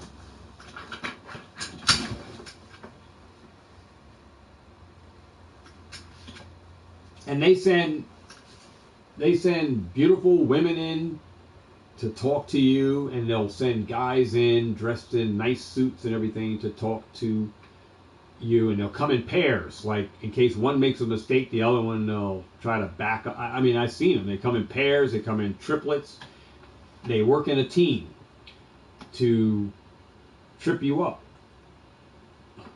Trip you up.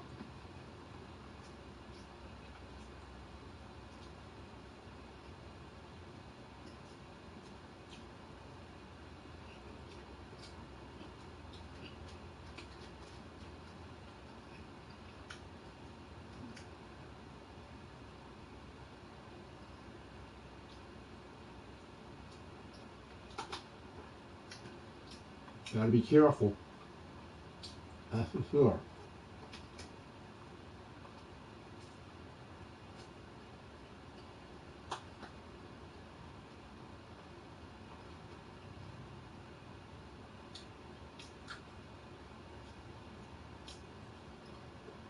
Got 804. Awesome.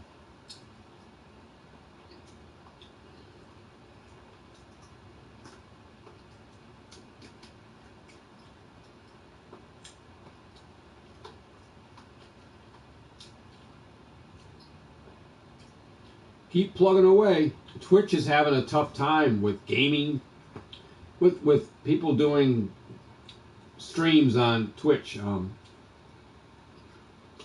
Twitch is in a little bit of a bind right now.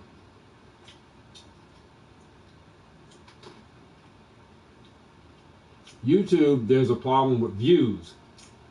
Trying to get views. The view time is low on YouTube. To get, you know, your views up.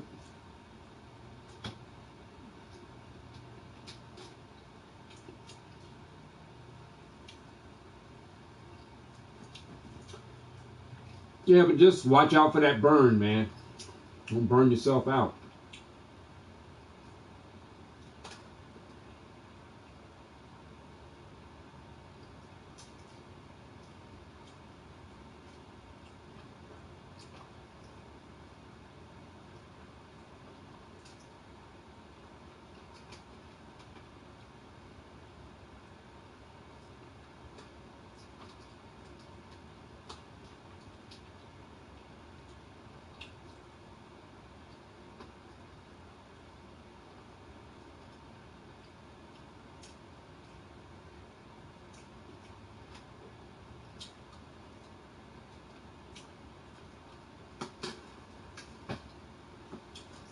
Easy to get burnt out.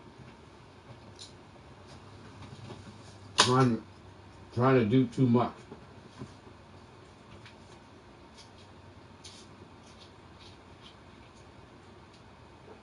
Try to do too much and then you beat yourself up.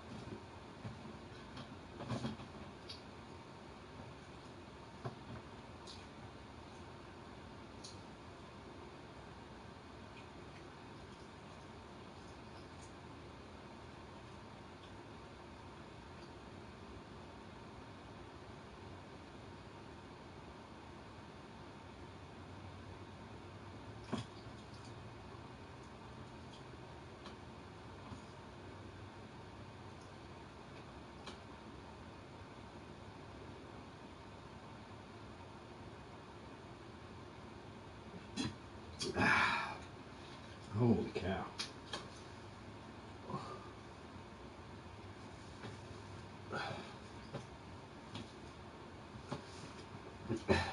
Because that burn, a YouTube burn is real, bro.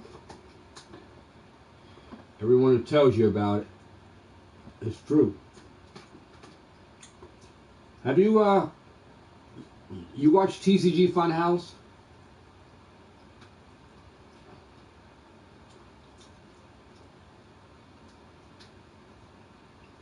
YouTube?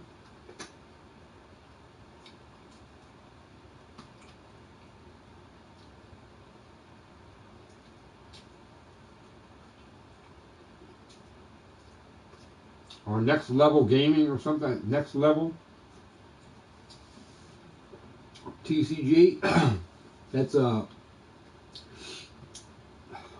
TC used to be TCG Funhouse.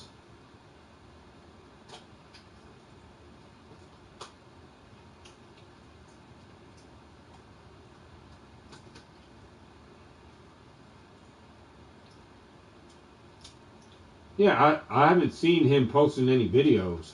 He used to have his 5-card undervalue and all that stuff, and then he had the other guy from his other host.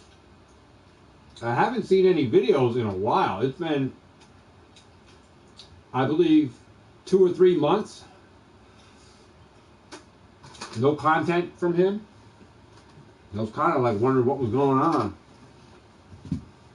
Because you type on it,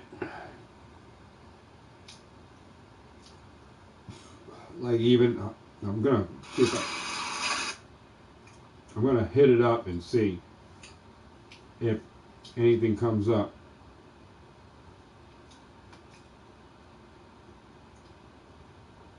See, TCG Funhouse comes up on my phone. Videos.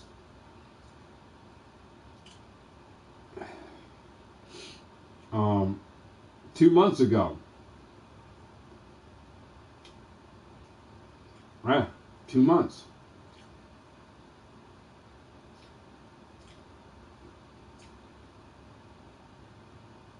Yep. So that's it. I mean, I haven't seen anything from him 2 months. So I don't know what happened with him. Maybe he's changing up his style of what he's doing. Maybe he's renovating, doing something new, and coming back because he hasn't streamed in a while.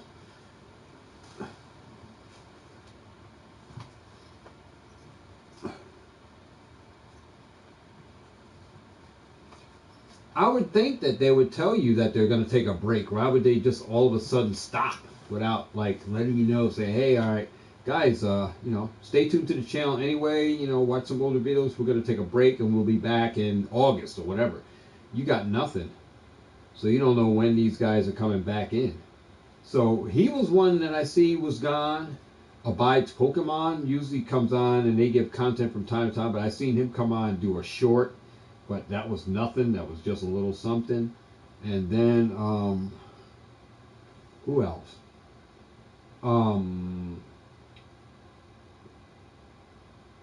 C Money TCG was another guy that, C Money TCG He's another one, right? This guy hasn't posted a video. His last video, C Money TCG, was 1 year ago. This guy fell off the map on YouTube. He's no longer on here doing any videos. And he's been gone a year. And he used to do, buy boxes and open up stuff and get cards graded and do a graded submission. So yeah, C Money TCG, nothing. It's like,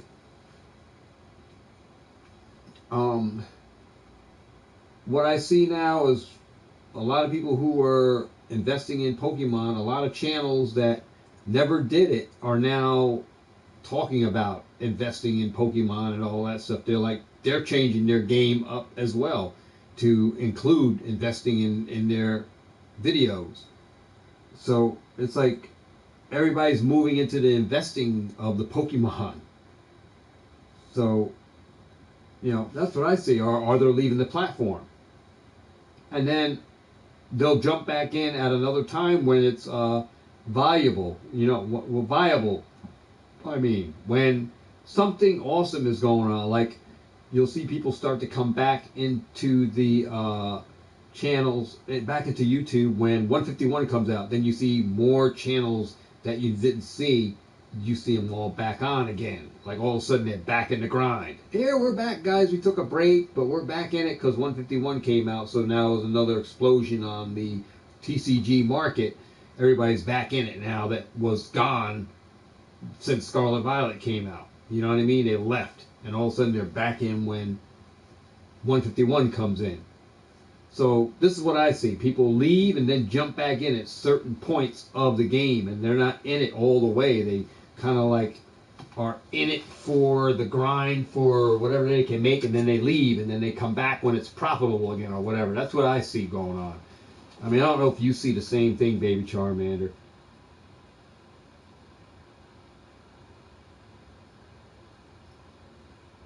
Yeah, well, that's like I said, Ando, like I said, as a channel content creator, you are what you make of the channel. And, if you are branding a product or are sponsoring or holding a event, all right, and you put these things in place, getting people to buy into it, all right, and it's going to be like this, and this is what the experience is going to be, and this is what's going on, and that falls through to be bad, it's going to reflect on your channel, okay? And that's what happened with Unlisted Leaf, all right? He fell into some stuff, all right, which happened to be his box break, all right, which turned out to be not so good, all right? So whatever he made of it is what happened, but it reflected back on him, right?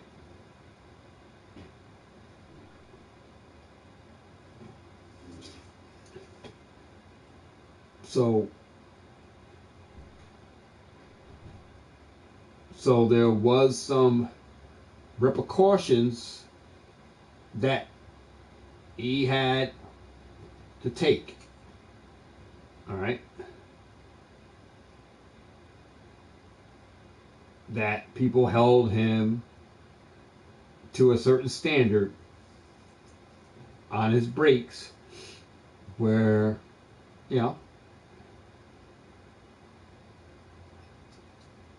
if things ain't the way that you are going about doing, then people are going to have something to say. All right? And it's going to ultimately reflect back on you. And then what do? Take a high high hiatus and leave for a while because you can't take the criticism, then you need to make sure that the product or whatever you're doing is up to par before you do it.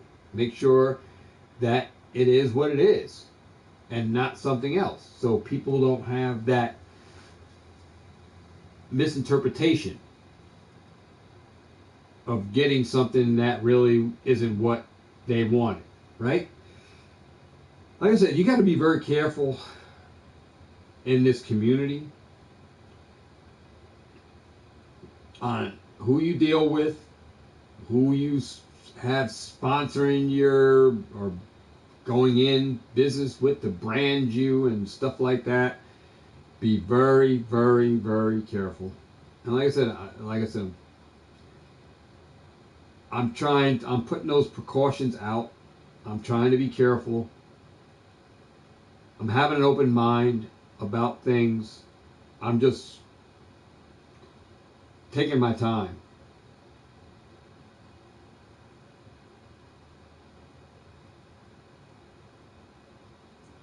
Yeah, well, some people stay, but they only stay when it's viable for them to make money. And then when it's not viable, they leave. And then when that viability comes back, then they're back in it. And that's on YouTube. Like I said, you'll see people that are in and out of the market, and then all of a sudden they're back. And then they're gone, and then they're back, and then they're gone. They're in and out, in and out, in and out, in and out, in and out. I don't know what happened to Boba Squad. Boba Squad, look, another one that fell off. Boba Squad. Without any, I know he guy is going to college, but he's another one.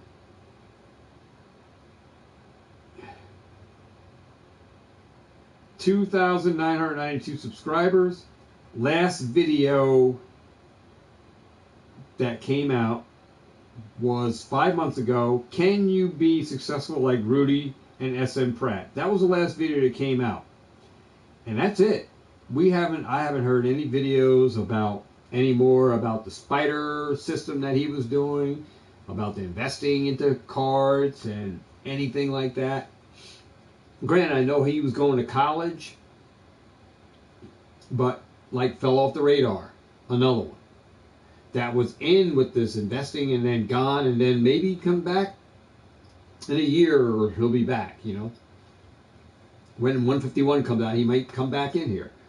You know, who knows? But these are people that are not in the game for, like, that you see all the time, hustling it, you know, doing the hustle. They're not here all the time to see the ins and outs. But then jump in and they got something to say, which is nothing wrong with that. But you're jumping in when it seems like there's a set that's coming out that now you want to make a play in, and you're jumping on the bandwagon along with everybody else to pump it up or whatever. And then once you get your fill, you're out, and then you wait for the next set, and then you're back in it again. Say, hey, yeah, we're gonna get this, guys. I'm back, yay, I'm here. And then you jump out again. And that's what I see. When it's only viable for you to get a paycheck from, then you're back in something. You know what I mean? But you're out. Meanwhile, the people that are in here are still doing the grind of buying stuff and flipping stuff and whatever, right? We're still here, right? Doing the investing, doing the hustle side of it. And then these might have been people watching your channel, and then they left your channel because you stopped videoing, and they moved to another channel because that's where they were getting the information, right? So you have content creators that are giving information that are jumping out of the field, and you don't have that information. You have to go find another source, right? So I said, you got to align yourself up with people, man, that are doing the same grind, into the same thing, so you can benefit from what this is and get the correct information so you can, you know, it isn't so one-sided that people see you as just getting in because you're going to have something to gain from it, rather than not in the same grind and doing the same hustle because you're only going to do the hustle because the 151 set is out, and then you're going to leave, and then, you know, you give an unexpectancy in the market. Yeah, so I see people come and go, you know.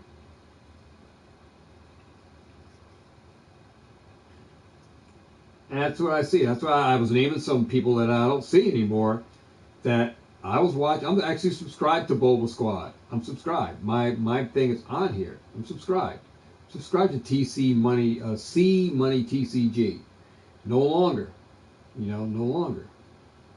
Let me see if, I believe Pokenav is on here now. He came back a while back, but let me see if I don't even know what he's been doing as of late. Pokenav. But I think he's building a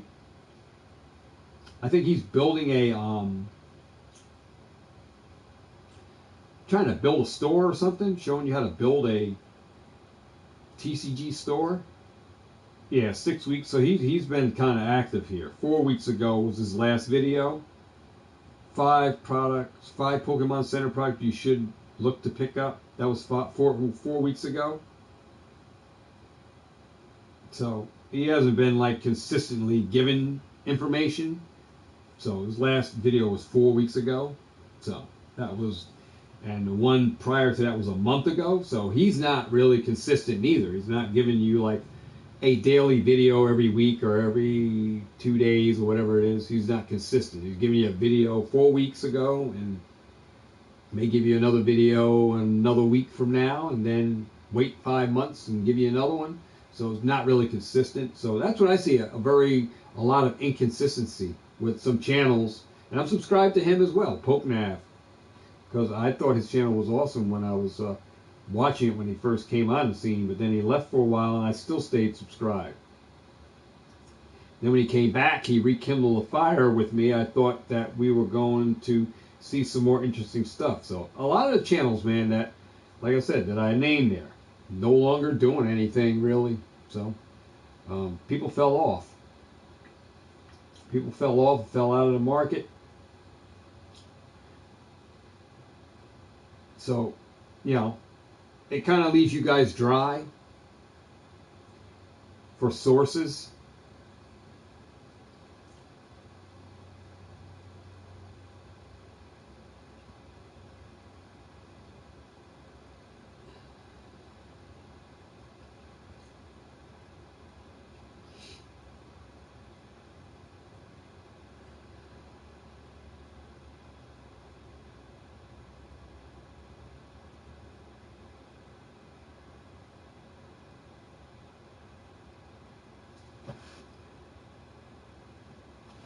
Yeah. But man, we've been on here can you believe this, 4 hours? Can't believe it, 4 hours, man.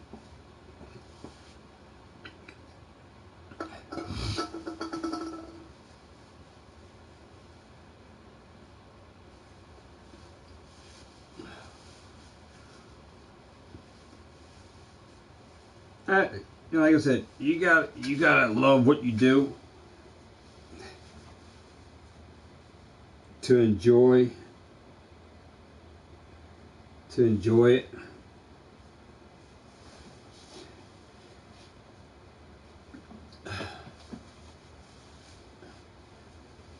And the people that love it are going to be the ones that are going to stay for the long term. And you're going to see other people just going to get burnt out fast, and they're going to leave the hobby because they're getting burnt out. Or they're going to get tired because their channels aren't growing, that they're not growing fast, or they're not getting the momentum that they think they should be getting, and they're going to give up. And that's what a lot of people do. They give up. They give up too fast, too easy, And like I said, it requires, YouTube requires a lot of time, a lot of patience, and a lot of due diligence. And you got to be willing to put in that time. Put in the content. Do your homework. And willing to sacrifice. You know? So, but it pays off. It'll pay off at one time or another if you just be persistent. That's why I have the never give in, never give up attitude. You know? That I'm still going to be doing what I'm doing because I enjoy what I do.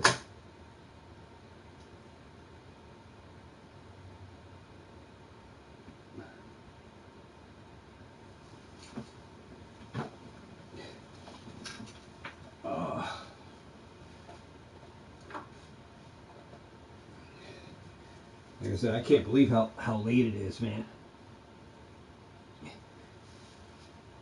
I remember when it was 11 o'clock. Here it is. Good Lord. It's like 5 in the morning, right?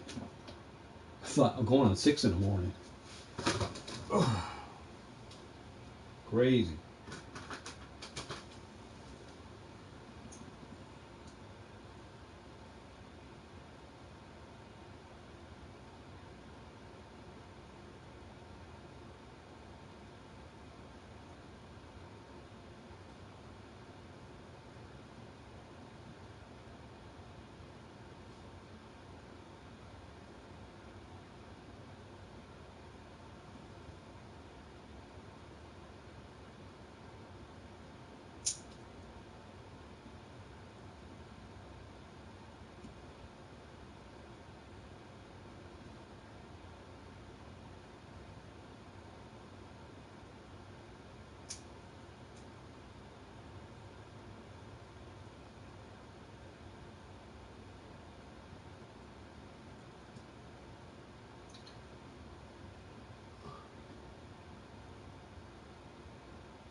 Yep.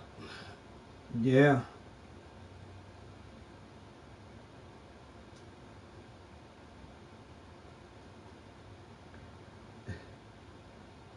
It's hard to bump against the grind with that stuff, though. You know, to try to be like an all-in-one.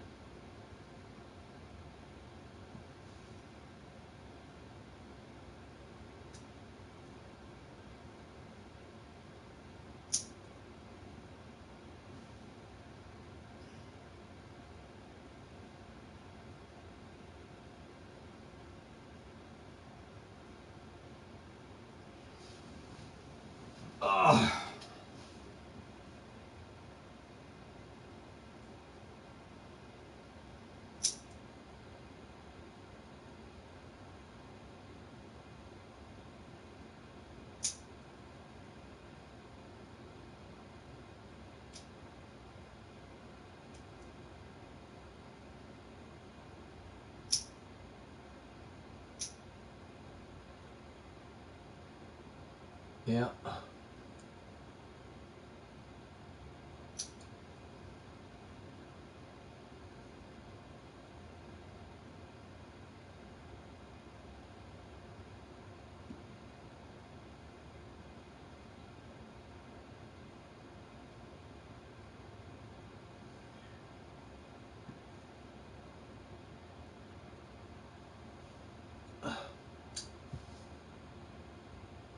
Yeah, it's a tough grind, though.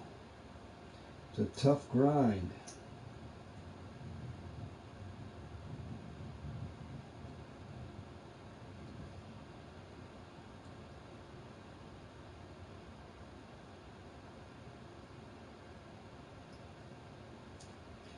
The views are definitely different on one platform to the other.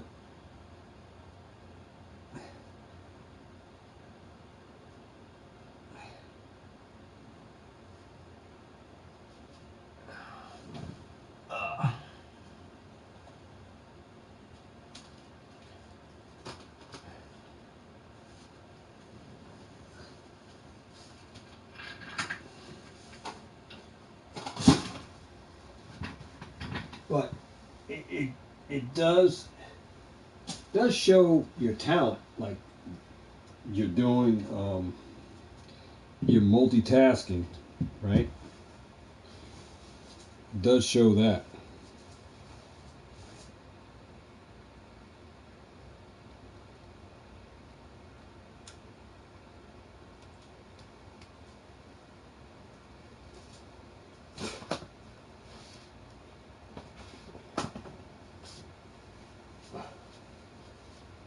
Oh boy, I'm just preparing everything so I can lay down, because I'm going to end up having to go to, well, I do got to go to work today, so I'm preparing all of that while I'm on this live with you guys, so I can get some kind of rest for a little bit, and maybe give a stream before I go to work, but definitely going to lay down.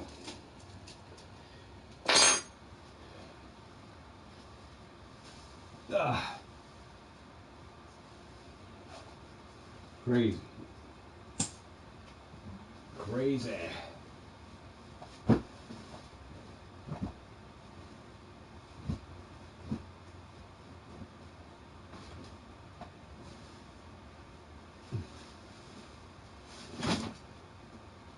Alright, well, Baby Charmer, I'm going to cut this stream down, man, so I can get a little rest. I'll probably be up for a stream. How did you pay for your controller? Oh, the PS4 controller? Yeah, I got it at Walmart. I had it here for at least 2 or 3 months. But I had a brand new controller that I was using prior to this one, and that one started acting up. 59. Then you got the discount, 10%, so it brought it down to like 54 or something like that, 52.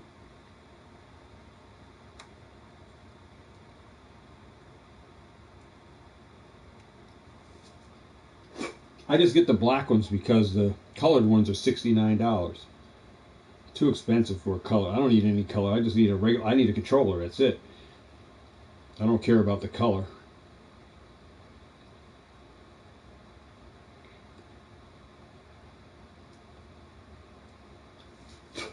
But